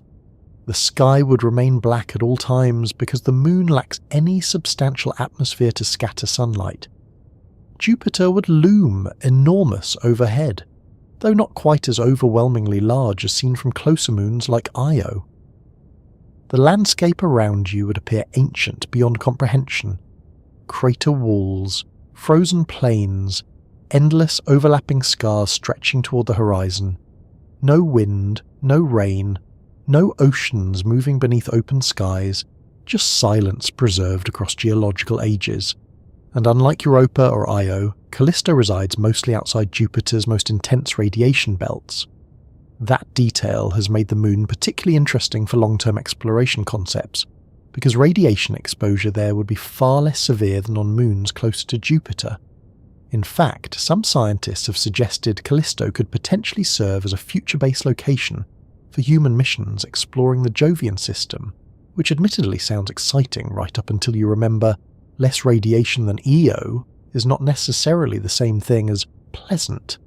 Still, compared to Europa's deadly radiation environment, Kalisto appears comparatively manageable. Its relative distance from Jupiter offers a kind of quiet safety, while still providing access to the broader Jovian system. And because the moon possesses abundant water ice, future explorers might theoretically extract resources there for fuel, life support, or construction. Humanity has an impressive tendency to look at frozen alien wastelands and immediately begin discussing infrastructure possibilities. One particularly fascinating aspect of Kalisto is how undifferentiated parts of its interior may remain. Unlike fully separated worlds where dense materials sink inward cleanly while lighter layers rise outward, Kalisto may preserve a more mixed internal structure in some regions. That suggests the Moon never heated enough during formation to fully separate internally like larger active worlds. In a sense, Kalisto froze before finishing development completely. A giant world suspended partway between formation and full planetary complexity. And because it remained relatively unchanged, scientists value it enormously as a record of early solar system conditions. Crater distributions reveal information about ancient impact populations. Surface chemistry preserves clues about radiation exposure and icy materials over billions of years. Kalisto is less dramatic than Io, less mysterious than Europa, less imposing than Ganymede. But it may be one of the best preserved historical documents in the solar system, a frozen archive orbiting Jupiter quietly while younger worlds around it evolved more dramatically. And perhaps there is something strangely comforting about Kalisto's stillness. Many worlds in the solar system are violent places. Volcanoes erupt, storms rage, ice cracks, radiation sweeps through space. Planetary atmospheres churn continuously. Entire surfaces reshape themselves over time. Kalisto mostly endured, impact after impact after impact, then silence, billions of years of silence. There is no weather there to soften the craters, no rivers to erase the scars, no forests or oceans or winds. Time accumulates visibly across the landscape instead of hiding itself beneath geological recycling. Standing there would likely feel emotionally overwhelming in ways difficult to describe. Human beings rarely encounter places untouched for even thousands of years, let alone billions. Yet Kalisto preserves terrain older than complex life on Earth itself, older than trees, older than dinosaurs, older than oxygen-rich atmospheres, a moon carrying memories from near the beginning of the solar system. And despite its ancient appearance, scientists continue discovering surprises there too. Surface chemistry remains complex. Subsurface structure remains debated. The possibility of an ocean continues attracting attention. Some regions show subtle signs of past tectonic activity or internal evolution. Even quiet worlds refuse to become entirely simple once humans investigate them carefully enough. Future missions to Jupiter will likely study Kalisto further alongside Europa and Ganymede. The European Space Agency's JUICE will perform flybys helping scientists understand its composition, geology, and possible subsurface ocean more clearly. And perhaps one day, far in the future, humans themselves may stand on Kalisto's frozen plains looking outward toward Jupiter, hanging enormous in the darkness, while ancient craters surround them in every direction. A remarkably old landscape beneath a giant planet, a moon that spent billions of years quietly remembering. For a long time, humanity thought of Pluto as the lonely edge of the solar system, a tiny frozen world drifting in darkness far beyond Neptune, so distant and dim that even large telescopes revealed little more than a blurry point of light. It became famous partly because it was mysterious, and partly because everyone enjoyed memorizing planets in school before astronomers arrived with complicated reclassification decisions and emotionally destabilized educational posters. Then things became even stranger, because Pluto was not alone. Orbiting beside it was a moon called Charon, and unlike most moons in the solar system, Charon was so large relative to Pluto that the two objects behaved less like a planet and moon system, and more like twin worlds trapped together gravitationally forever. Most moons are tiny compared to their planets. Earth's moon is large relative to Earth, certainly, but Earth still dominates the system comfortably. Jupiter's moons, despite their impressive sizes, remain small beside the giant planet they orbit. Charon changes the balance entirely. It is roughly half the diameter of Pluto. Massive enough that the centre of gravity between the two objects, called the barycenter, does not actually lie inside Pluto at all. Instead, it exists in empty space between them. That means Pluto and Charon technically orbit each other together, a cosmic dance between two frozen worlds locked face to face permanently. And once you picture that arrangement properly, it becomes wonderfully strange. If you stood on Pluto's surface, Charon would hang enormous in the sky, fixed almost motionless overhead depending on your location. It would not rise or set normally, because Pluto and Charon are tidally locked to one another. Each world always shows the same face to the other, forever. Every orbit takes about 6.4 Earth days, and during all that time, Pluto and Charon remain locked in constant mutual staring, which is either deeply romantic or slightly unsettling depending on your personal preferences regarding gravitational relationships. The system itself exists incredibly far from the Sun, deep within the Kuiper belt, where sunlight becomes weak and pale. At Pluto's average distance, daylight is dimmer than on Earth by a factor of roughly 1,500. The Sun appears like an exceptionally bright star rather than a dominating presence in the sky. Yet despite the cold and darkness, Pluto and Charon turned out to be far more active and complex than scientists expected. As usual. Before NASA's New Horizons spacecraft arrived at Pluto in 2015, after a journey lasting nearly a decade, many researchers expected a relatively simple frozen world. Ancient, cratered, geologically dead. Instead, New Horizons revealed landscapes that looked astonishingly diverse. Towering water ice mountains, nitrogen glaciers, layered atmospheric hazes, possible cryovolcanoes, smooth plains with surprisingly few impact craters. Pluto, despite its tiny size and immense distance from the Sun, refused to behave like a frozen relic. And Charon turned out to be fascinating too. The Moon's surface differs dramatically from Pluto's in both colour and terrain. Charon appears greyer overall, with giant canyons stretching across portions of the landscape. Some of these fractures form one of the largest known canyon systems in the solar system. Imagine cracks so enormous they dwarf Earth's Grand Canyon casually. Again, outer solar system moons tend to overachieve once humans examine them closely. One particularly striking feature on Charon is its dark reddish polar region nicknamed Mordor Macula, because apparently planetary scientists occasionally become extremely honest about their literary inspirations. Scientists believe this dark material may form through a wonderfully strange process involving Pluto itself. Methane escaping from Pluto's atmosphere drifts across space toward Charon, where it freezes onto the cold polar regions. Sunlight and radiation then chemically alter the methane over time, creating complex reddish organic compounds called tholins. In other words, Pluto is slowly painting Charon's pole red from a distance. The two worlds remain connected not only gravitationally but chemically as well, and despite their small sizes, both objects show evidence of surprising geological complexity. Pluto especially shocked scientists because parts of its surface appear relatively young. The enormous heart-shaped region called Sputnik Planitia contains smooth nitrogen ice plains with very few craters, suggesting active resurfacing occurred relatively recently in geological terms. At temperatures around minus 230 degrees Celsius, familiar materials behave very differently.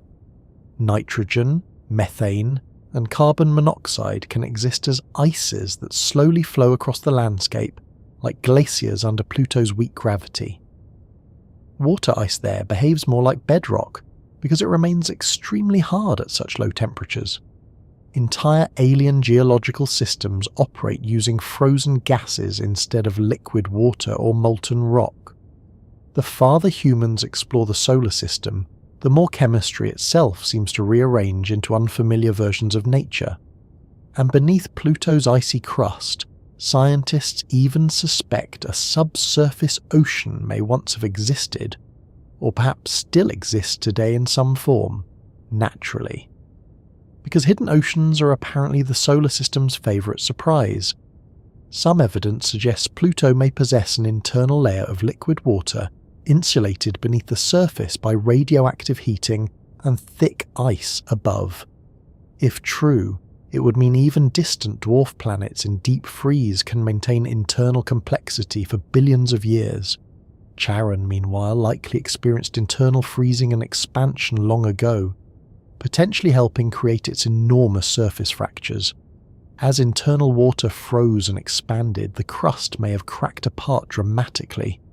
A moon literally splitting itself open while orbiting beside Pluto through darkness. And perhaps the most emotionally strange thing about Pluto and Charon is how isolated they feel. Jupiter's moons exist within crowded systems filled with giant planets, radiation, and neighbouring worlds constantly influencing one another.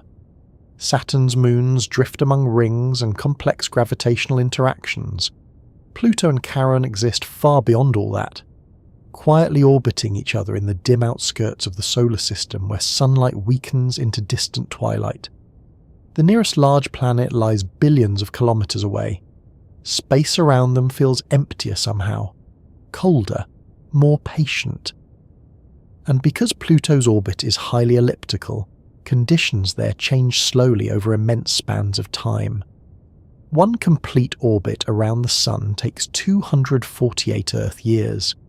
Seasons last decades. Atmospheres partially freeze onto the surface and later sublimate back into gas again depending on orbital position. Time moves differently that far out.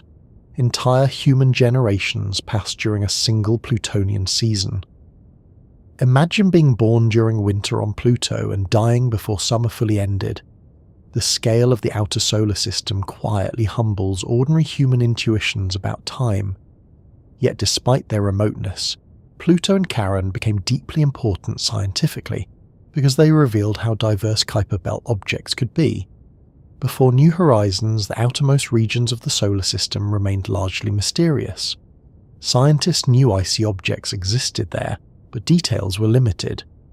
Pluto and Charon transformed from distant abstractions into real places with landscapes, weather, processes, geological history, and active chemistry. And once again, a supposedly minor world turned out to be astonishingly complicated. One remarkable feature of the Pluto-Charon system is how stable their tidal locking arrangement became.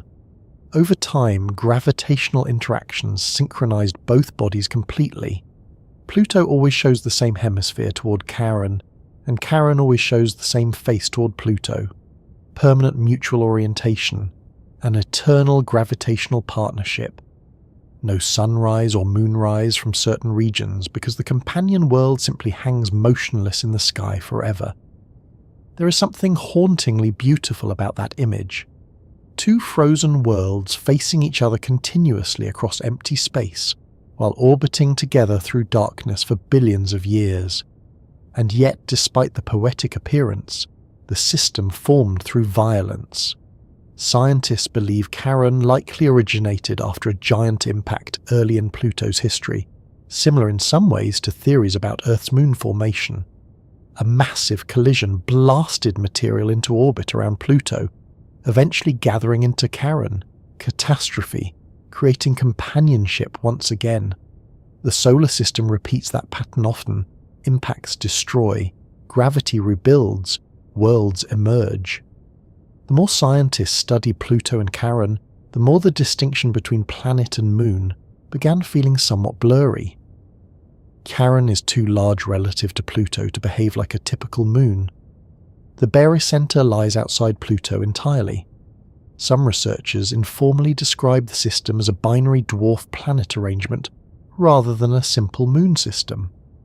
Which feels reasonable honestly. If two worlds orbit one another around a point floating in empty space between them, calling one merely a moon begins sounding slightly inadequate.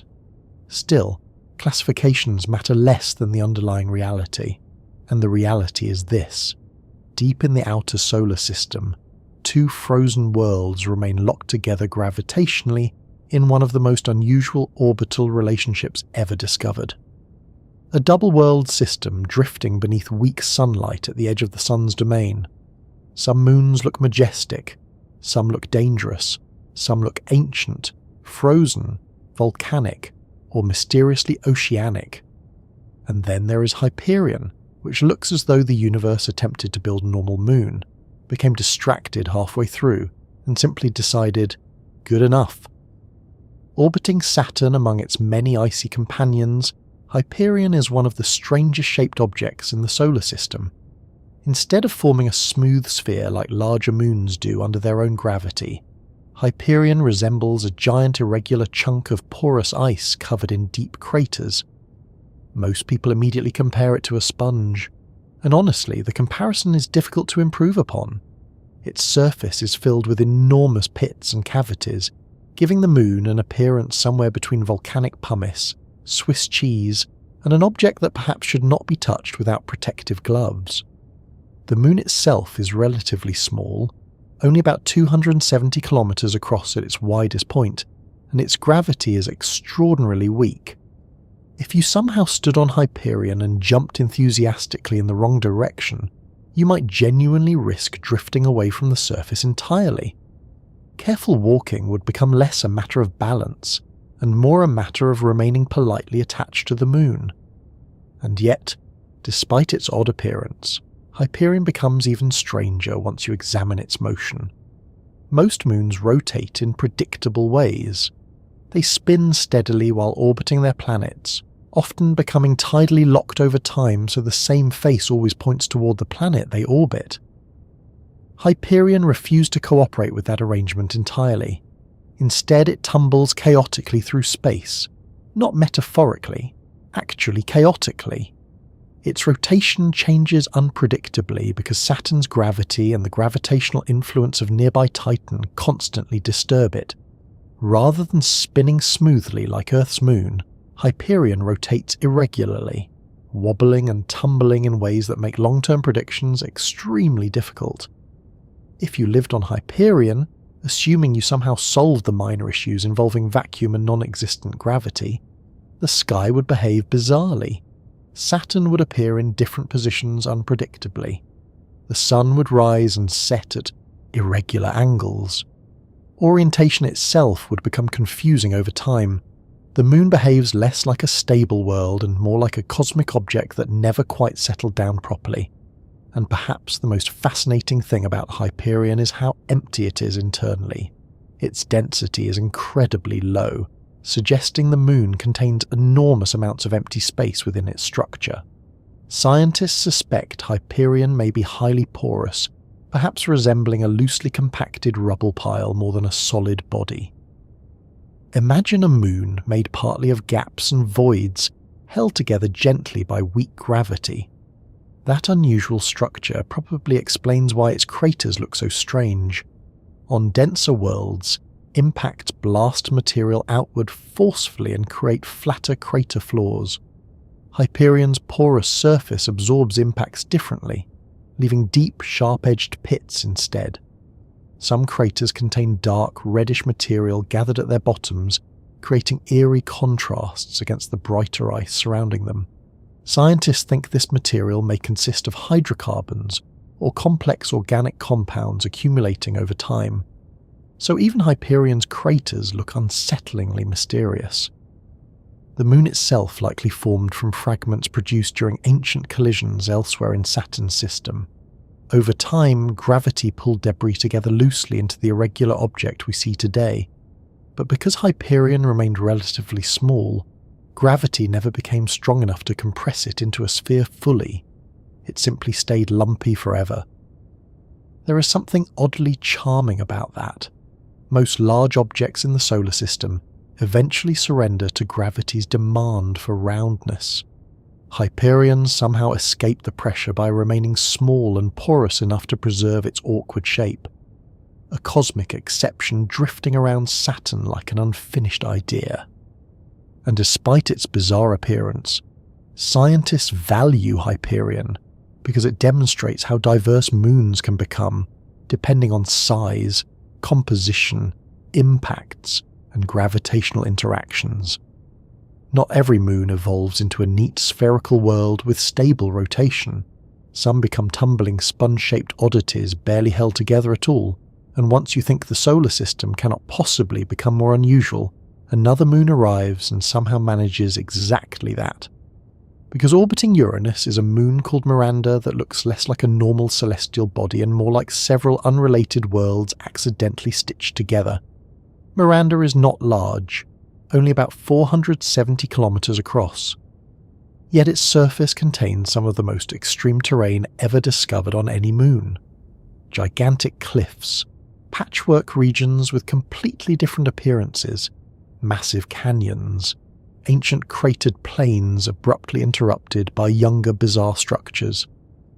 At first glance, Miranda barely looks geologically coherent at all, and that led scientists to a wonderfully dramatic theory. Perhaps the moon was once shattered apart completely and later reassembled itself, which sounds deeply unreasonable until you actually look at the terrain. The discovery came from Voyager 2 during its 1986 flyby of Uranus. Before Voyager arrived, Miranda appeared merely as another tiny distant moon. Then close-up images returned to Earth, and scientists collectively experienced what was essentially geological confusion. Parts of Miranda looked ancient and heavily cratered. Other sections appeared much younger. Enormous cliff systems cut across the landscape unexpectedly. One cliff called Verona Rupes may rise around 20 kilometers high, making it possibly the tallest known cliff in the solar system. 20 kilometers. Mount Everest would fit inside that drop with room remaining. Standing near the edge would likely feel psychologically offensive to ordinary human instincts. And then there were the coronae, strange oval-shaped regions with ridges, grooves, and unusual textures unlike surrounding terrain entirely. They looked almost pasted onto the moon afterward. The surface appeared broken into mismatched sections, as though someone assembled Miranda from spare parts. Scientists eventually proposed that giant impacts early in the moon's history may have shattered it partially or completely. Gravity then pulled much of the debris back together into a reconstructed moon. A cosmic demolition followed by reluctant reassembly. And remarkably, the theory is not impossible. Small moons experience relatively weak gravity. Massive collisions can disrupt them dramatically, without necessarily dispersing all material permanently into space. Fragments may eventually fall back together over time. Miranda may literally be a rebuilt world, though alternative explanations also exist involving intense tectonic and thermal activity, driven by tidal heating in the past. Uranus and neighbouring moons may once have gravitationally stressed Miranda enough to partially melt its interior, causing strange resurfacing processes and massive geological deformation. Either way, the result is extraordinary. A moon with one of the most chaotic-looking surfaces ever observed. And unlike Hyperion's soft, sponge-like weirdness, Miranda's strangeness feels violent, broken, reshaped, scarred by catastrophic history. If you stood on Miranda, the landscape would likely appear almost surreal. Towering cliffs would dominate portions of the horizon. Sharp ridges and deep trenches would cut through the icy terrain.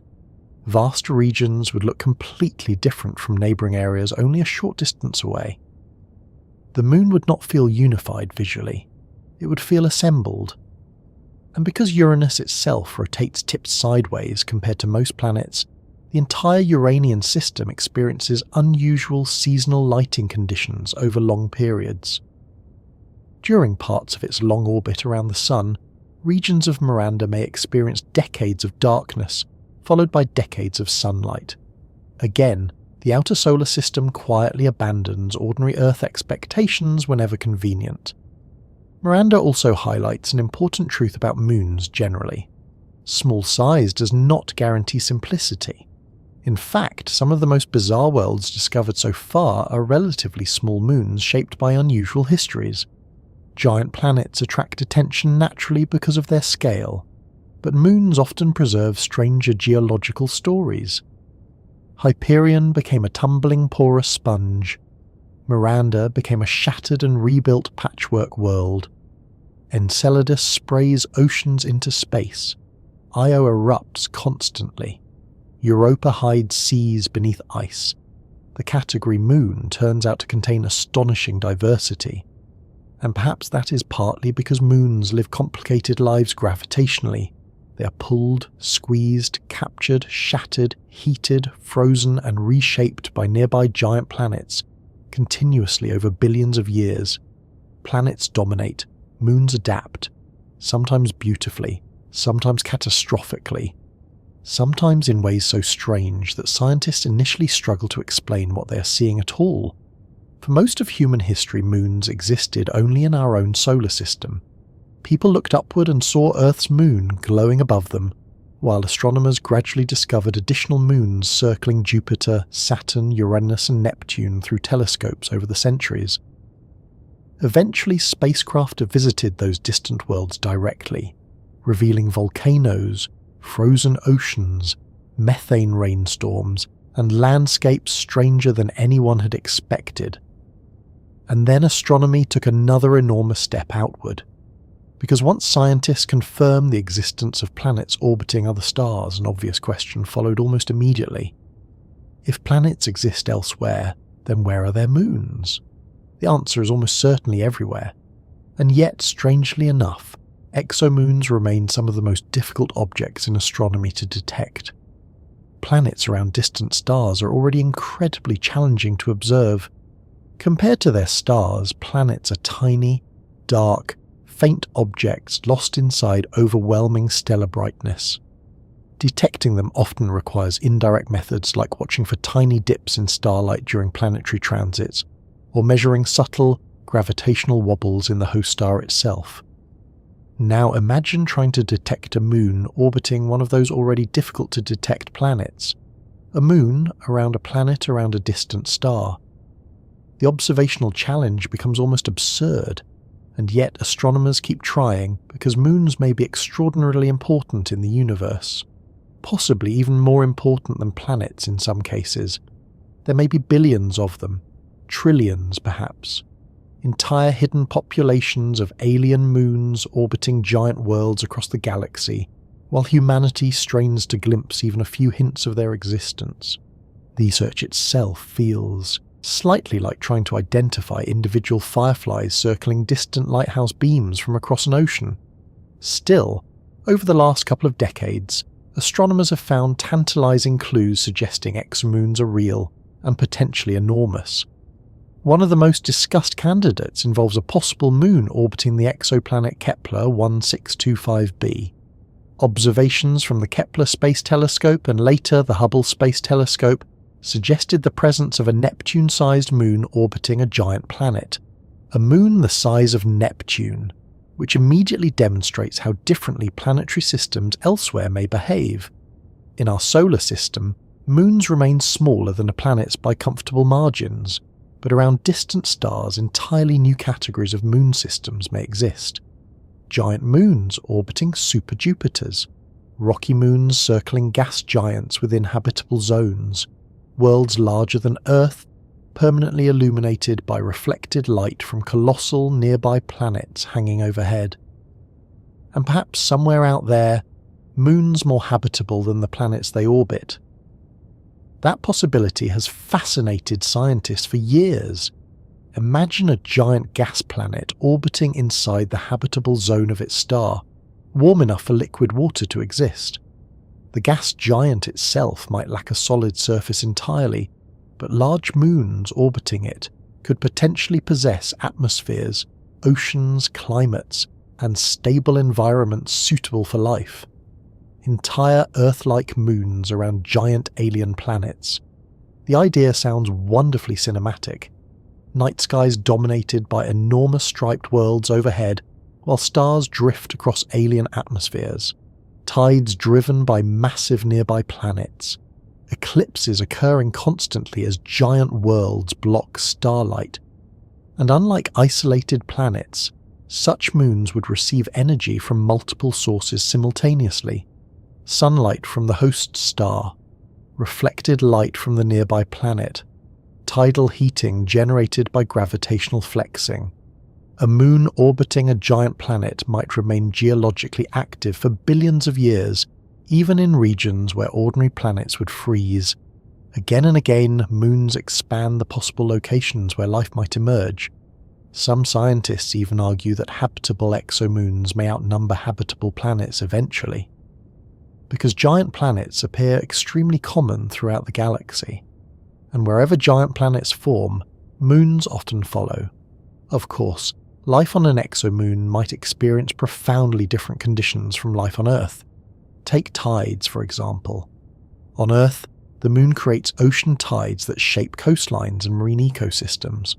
But on a large exomoon orbiting close to a giant planet, tidal effects could become much stronger. Oceans might rise and fall dramatically. Internal heating from gravitational stress could drive extensive volcanism or maintain subsurface oceans. Some exomoons may resemble giant versions of Europa or Enceladus. Others might experience perpetual volcanic activity like Io, and some could possess thick atmospheres and weather systems unlike anything in our solar system entirely. Then there are the truly extreme possibilities. Astronomers have discovered giant exoplanets orbiting astonishingly close to their stars. Some complete entire orbits in only a few days. These worlds become intensely heated, with atmospheric temperatures reaching thousands of degrees Celsius. Now imagine moons orbiting those planets. If such moons exist and remain gravitationally stable, they may experience extraordinary conditions. Tidal forces could become immense, radiation levels brutal, entire surfaces might partially melt under constant heating. Some exomoons may possess magma oceans stretching beneath black skies, while nearby giant planets dominate the heavens overhead. Others may orbit planets around red dwarf stars where one side of the moon experiences eternal daylight, while another remains locked in perpetual darkness. The diversity of possibilities becomes almost overwhelming, and because astronomers still struggle to detect exomoons clearly, much of this remains theoretical for now. But theory in astronomy often has a habit of becoming reality eventually once technology improves enough. After all, exoplanets themselves were once hypothetical. Now scientists know thousands exist. The methods used to search for exomoons are remarkably delicate. One major approach involves studying tiny irregularities in planetary transits.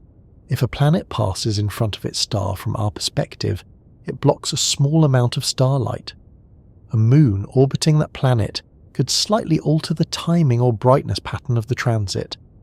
The changes are minuscule, incredibly tiny.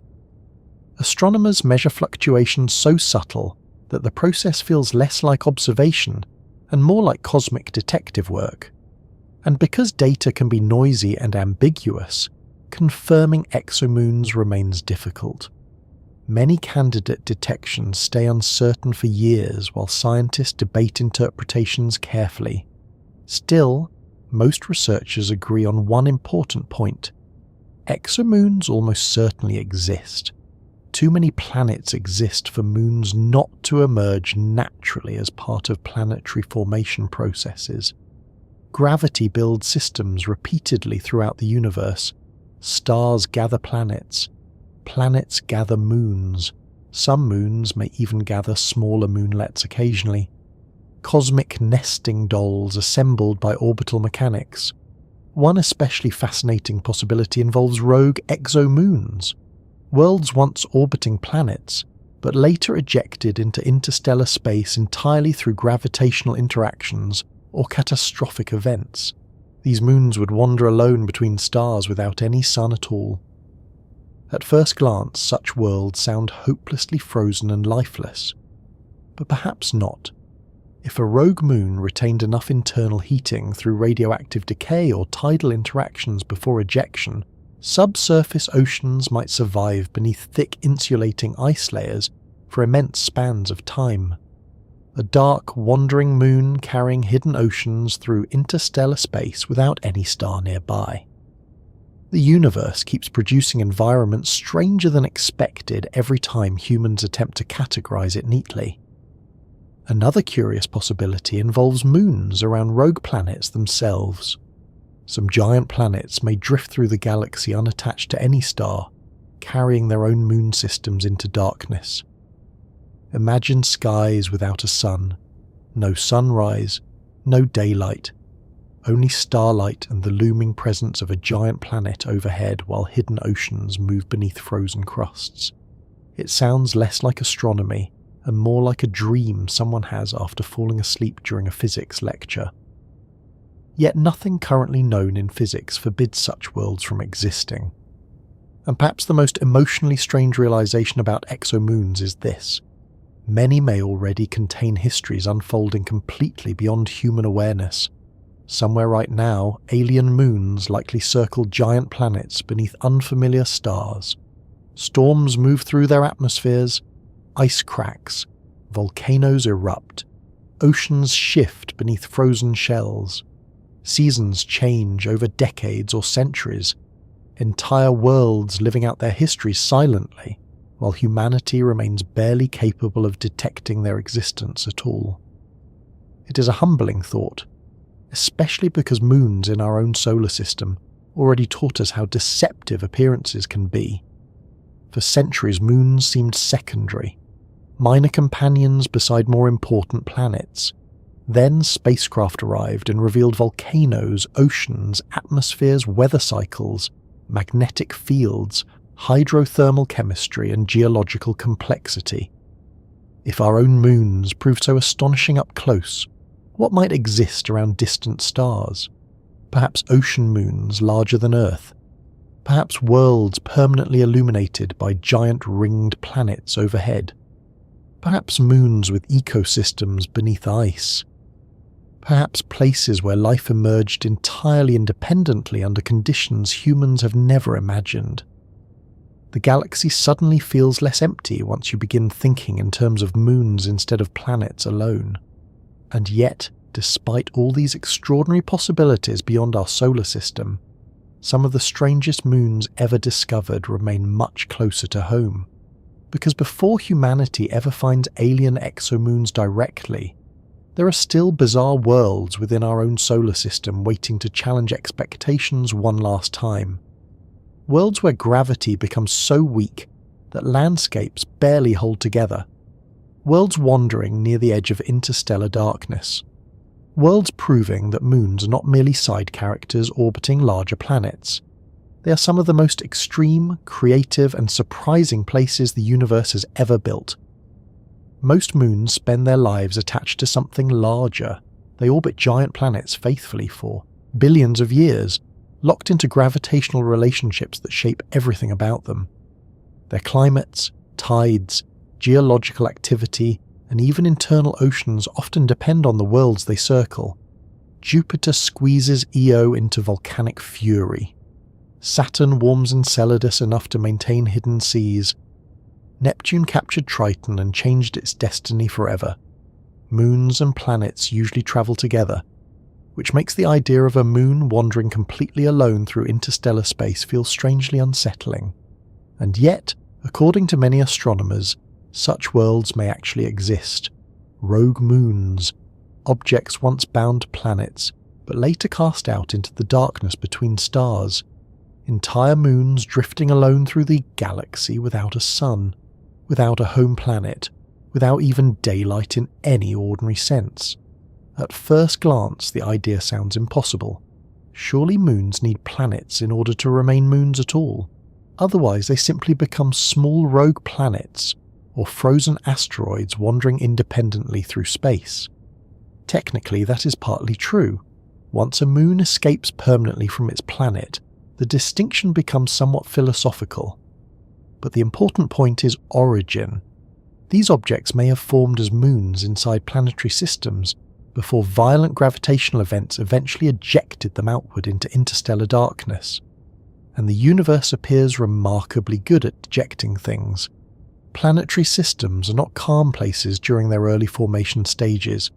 Young giant planets migrate inward and outward. Orbits shift. Massive gravitational interactions fling smaller bodies around unpredictably. Some planets collide. Some spiral toward their stars. Some are thrown entirely out of their systems into deep space. Moons can suffer the same fate. Imagine a giant planet moving chaotically through a developing planetary system billions of years ago. Gravitational encounters with neighbouring worlds destabilize the system gradually. Orbits become stretched and distorted. Then eventually, during one particularly catastrophic interaction, A moon escapes its planet entirely. Suddenly it is alone. No giant world overhead anymore. No stable orbit. Just endless interstellar night stretching in every direction. And according to current theories, there may be enormous numbers of rogue worlds drifting through the galaxy already. Astronomers have discovered evidence suggesting rogue planets, planets unattached to any star, may be surprisingly common.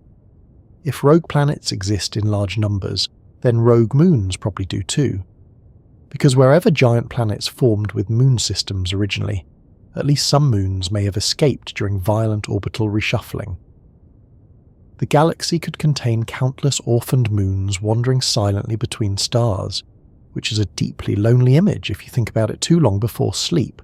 Still, the truly fascinating question is not merely whether rogue moons exist, it is whether they could remain active, or even habitable. Because at first glance an isolated moon drifting without sunlight sounds hopelessly frozen. Space between stars is unimaginably cold. Without solar energy, surface temperatures would plunge toward extreme cryogenic conditions rapidly. Any atmosphere would likely freeze and collapse. Surface oceans would solidify. Darkness would become permanent. And yet, once again, the universe complicates things. Because moons do not always rely entirely on stars for heat. Several moons in our own solar system already demonstrated that internal energy sources can maintain liquid water beneath thick ice shells. Europa, Enceladus, Triton, perhaps Ganymede and Kalisto too. Their hidden oceans survive partly because of tidal heating and radioactive decay within their interiors.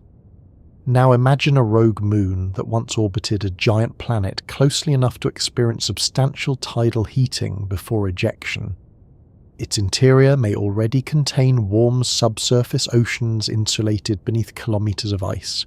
Would those oceans freeze immediately once the moon escaped into interstellar space? Not necessarily. Ice is actually an excellent insulator over large scales.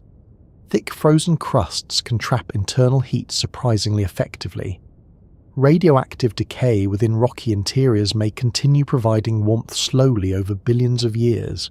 Some scientists speculate that subsurface oceans on rogue worlds could potentially survive astonishingly long periods even without sunlight. A dark wandering moon carrying hidden liquid water through the galaxy entirely alone. No sunrise ever, no parent planet nearby. No star visible larger than ordinary points of light.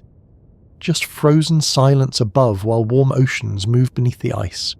It sounds less like astronomy and more like existential science fiction. Yet the physics may genuinely allow it.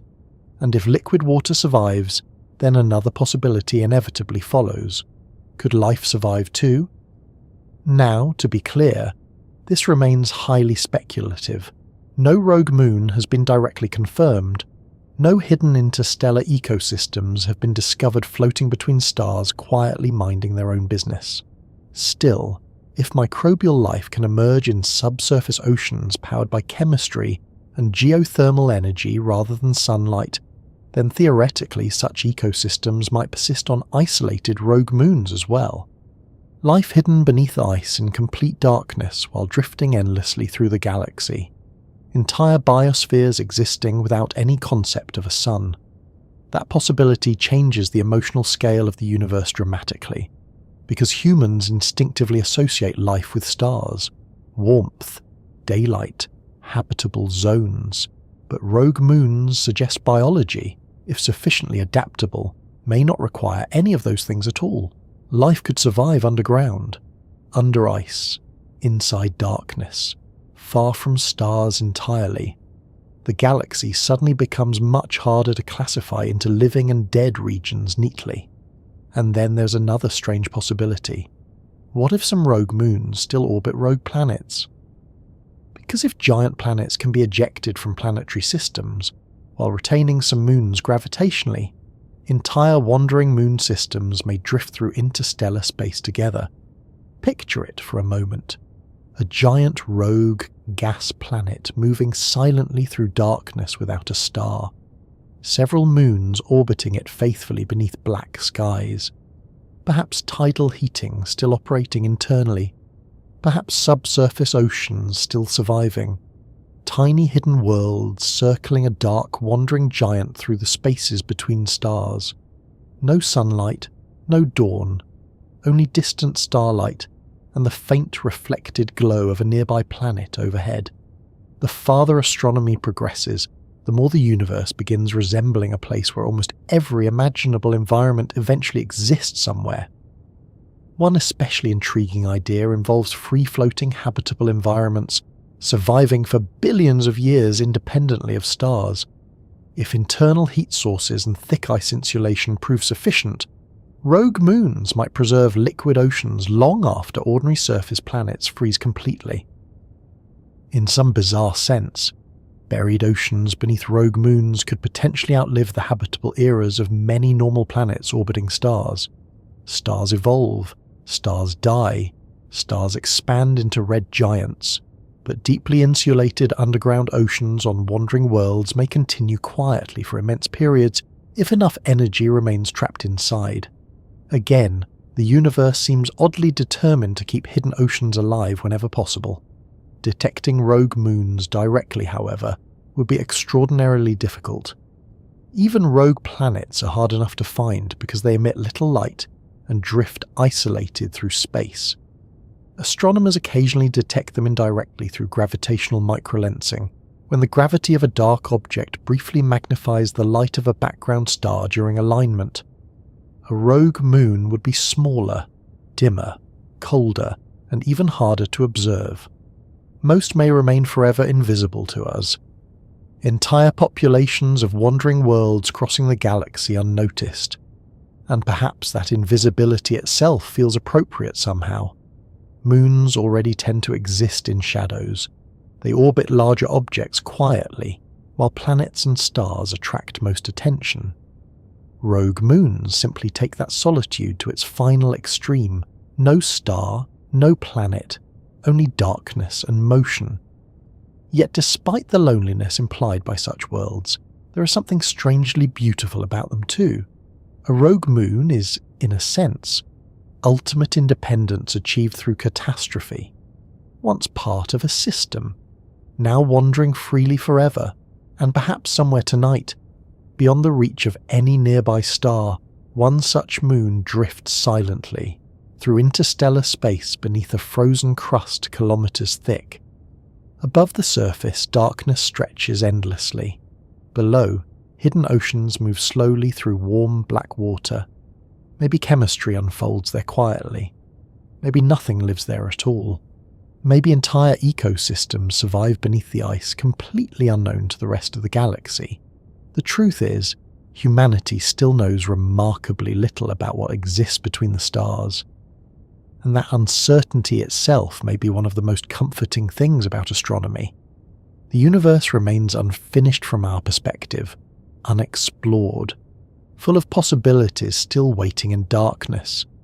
Because every time humans assumed they understood where worlds could exist, moons appeared in stranger places.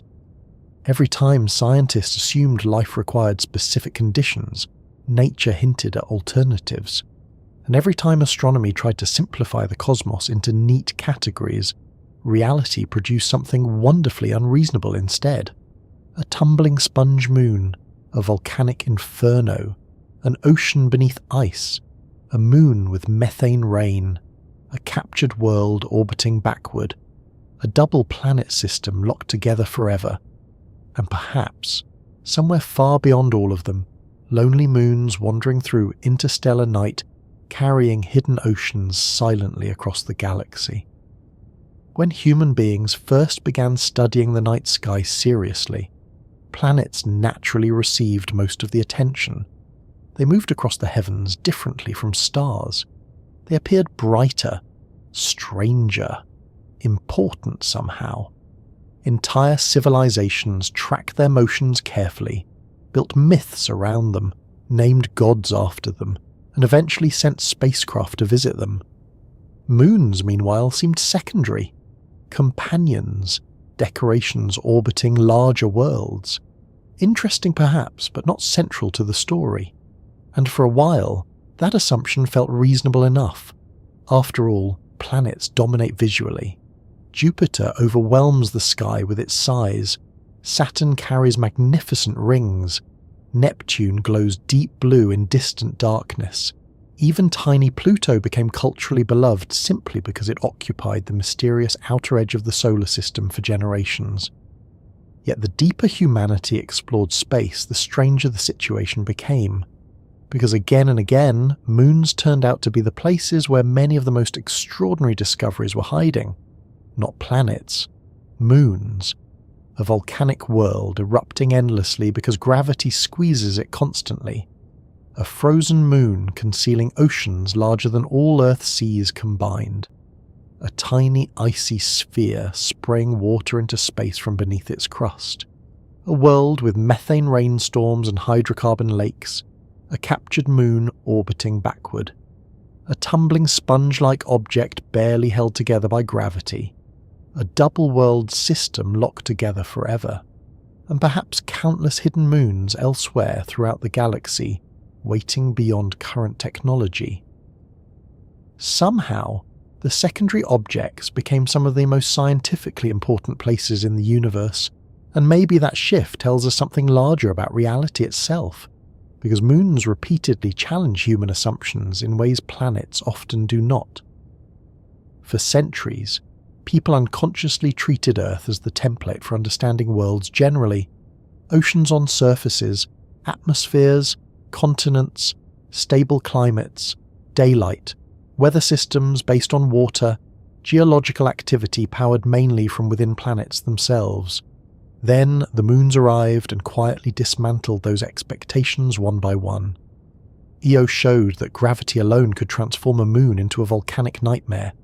Europa suggested oceans might survive beneath kilometers of ice. Triton demonstrated that rivers, rain, and seas do not require water at all. Enceladus proved tiny frozen worlds could hide active hydrothermal oceans.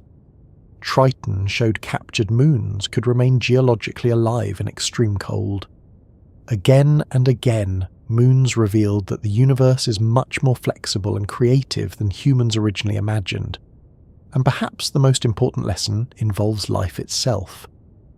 For a long time, the search for extraterrestrial life focused heavily on Earth-like planets orbiting within habitable zones around stars. The logic made sense.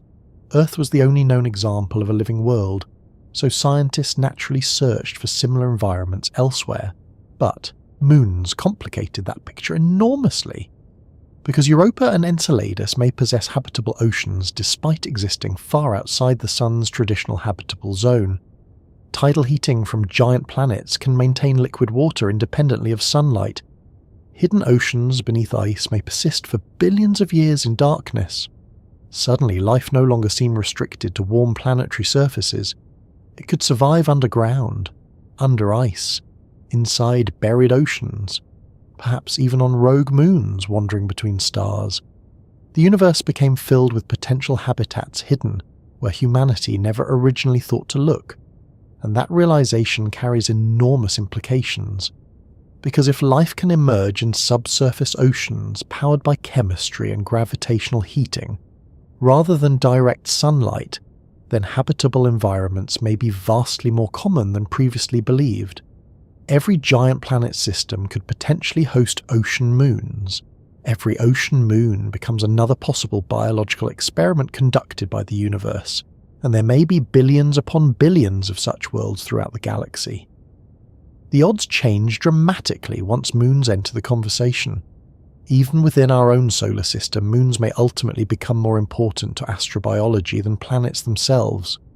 Mars remains scientifically fascinating, certainly, but Europa and Enceladus increasingly attract attention as potentially more promising locations in the search for current extraterrestrial microbial life. Think about how strange that would sound to someone living a century ago. Humanity once imagined Mars covered with alien civilizations and canals, while moons seemed irrelevant by comparison. Now scientists seriously discuss hidden ecosystems beneath icy crusts orbiting giant planets. reality consistently refuses to follow human storytelling preferences neatly. And moons matter for another reason too. They reveal how interconnected planetary systems actually are. Our own moon stabilizes Earth's axial tilt, helping maintain long-term climate stability. Without it, Earth's seasons and climate patterns might vary much more chaotically over geological time. Some researchers believe the moon played a crucial role in creating conditions favourable for complex life here. In other words, life on Earth may partly owe its existence to a moon. Not merely the planet itself, and elsewhere in the universe, similar relationships may shape countless worlds. Giant planets may stabilize or destabilize neighboring systems gravitationally. Moons may influence tides, climates, internal heating, atmospheres, and geological activity across immense spans of time. Planetary systems are not isolated objects floating independently. They are dynamic gravitational ecosystems. Everything influences everything else. Moons also preserve history in remarkable ways. Kalisto carries records from the ancient solar system across billions of years of impacts. Earth's moon preserves evidence from early geological eras long erased from our own planet. Captured moons like Triton contain clues about ancient migration and chaos in the outer solar system. Some moons are geological archives, others are active laboratories, some are both simultaneously, and perhaps that diversity is what makes them emotionally compelling too. Planets often feel complete somehow, self-contained, dominant. Moons feel relational, connected. They orbit, interact, respond to gravity constantly. Their stories become intertwined with larger worlds in complicated ways. Europa exists because Jupiter squeezes it.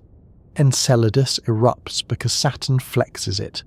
Triton was captured and transformed by Neptune. Charon and Pluto orbit each other almost as equals. Moons remind us that celestial objects do not exist independently from one another. Gravity ties them together continuously across space and time, and in a strange way that feels very human. Nothing truly exists alone for long. Everything influences something else eventually, even across billions of kilometers. Another remarkable thing about moons is how they repeatedly force scientists to revise expectations. Almost every major moon explored closely turned out stranger than anticipated.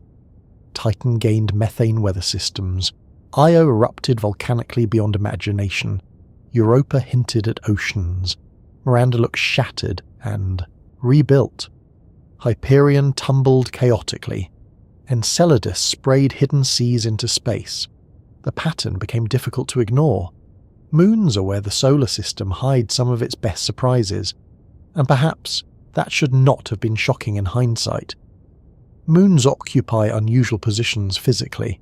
They exist between categories in many ways, not fully independent planets, not merely debris either. They experience intense gravitational influences from nearby giants, while remaining worlds in their own right. That combination creates fascinating possibilities.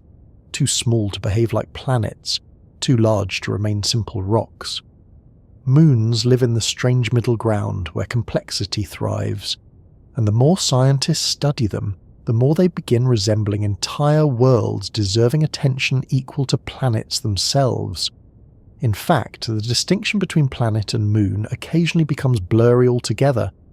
Ganymede is larger than Mercury. Titan possesses a thick atmosphere. Charon forms a binary-like system with Pluto. Some exomoons may potentially exceed Earth in size. At what point does a moon stop being just a moon? The universe does not appear particularly concerned with human categories. It simply builds worlds. And perhaps the greatest lesson moons teach us is humility. Again and again, humanity underestimated them. Again and again, they revealed unexpected complexity. The solar system once seemed relatively simple from far away, planets surrounded by minor satellites. Then spacecraft arrived, and every moon became its own story. A volcanic inferno, a buried ocean, a frozen archive, a methane world, a wandering captured object, a hidden sea beneath the ice, a tumbling sponge, a shattered moon rebuilt from catastrophe, the universe suddenly became less orderly and far more interesting. And somewhere tonight, while Earth rotates quietly beneath its familiar moon, countless other moons continue their endless journeys elsewhere. Europa's buried ocean still moves beneath frozen crusts. Titan's methane clouds still drift across orange skies. Enceladus still sprays water into space around Saturn. Triton still circles backward through deep cold around Neptune. Farther out, Pluto and Charon remain locked together beneath weak sunlight. And beyond our solar system, alien moons likely orbit giant worlds under unfamiliar stars completely unnoticed by humanity for now. Some may possess oceans, some may carry atmospheres, some may already contain life. Entire hidden worlds may fill the galaxy, while human beings lie awake at night, wondering whether the universe is empty. It probably is not. And perhaps that is the quiet comfort hidden inside all these strange moons. The cosmos appears far more alive with possibility than it once seemed. Not necessarily crowded with advanced civilizations or dramatic science fiction empires. Maybe nothing so grand. But oceans beneath ice, chemistry unfolding in darkness, geological energy persisting for billions of years, conditions where life could emerge quietly and stubbornly. Possibility itself becomes widespread, and the deeper humans explore, the more the universe seems to whisper the same message repeatedly. Do not assume ordinary appearances tell the whole story. A frozen moon may hide an ocean. A tiny world may contain extraordinary chemistry. A seemingly unimportant object may turn out to matter enormously. And perhaps people are not so different. After all, some of the most important things in existence are hidden beneath surfaces too. Quiet thoughts, memories, dreams, potential.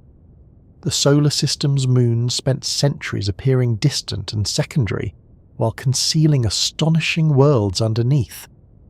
Only when humanity looked closer did their true complexity emerge, and somewhere far above Earth tonight, our own moon continues drifting silently through darkness beside us, as it has for billions of years. Familiar, ancient, still shaping the tides while countless stranger moons orbit elsewhere in the universe beyond sight. Quiet companions of the cosmos, not lesser worlds, just worlds humanity had not learned how to appreciate properly yet.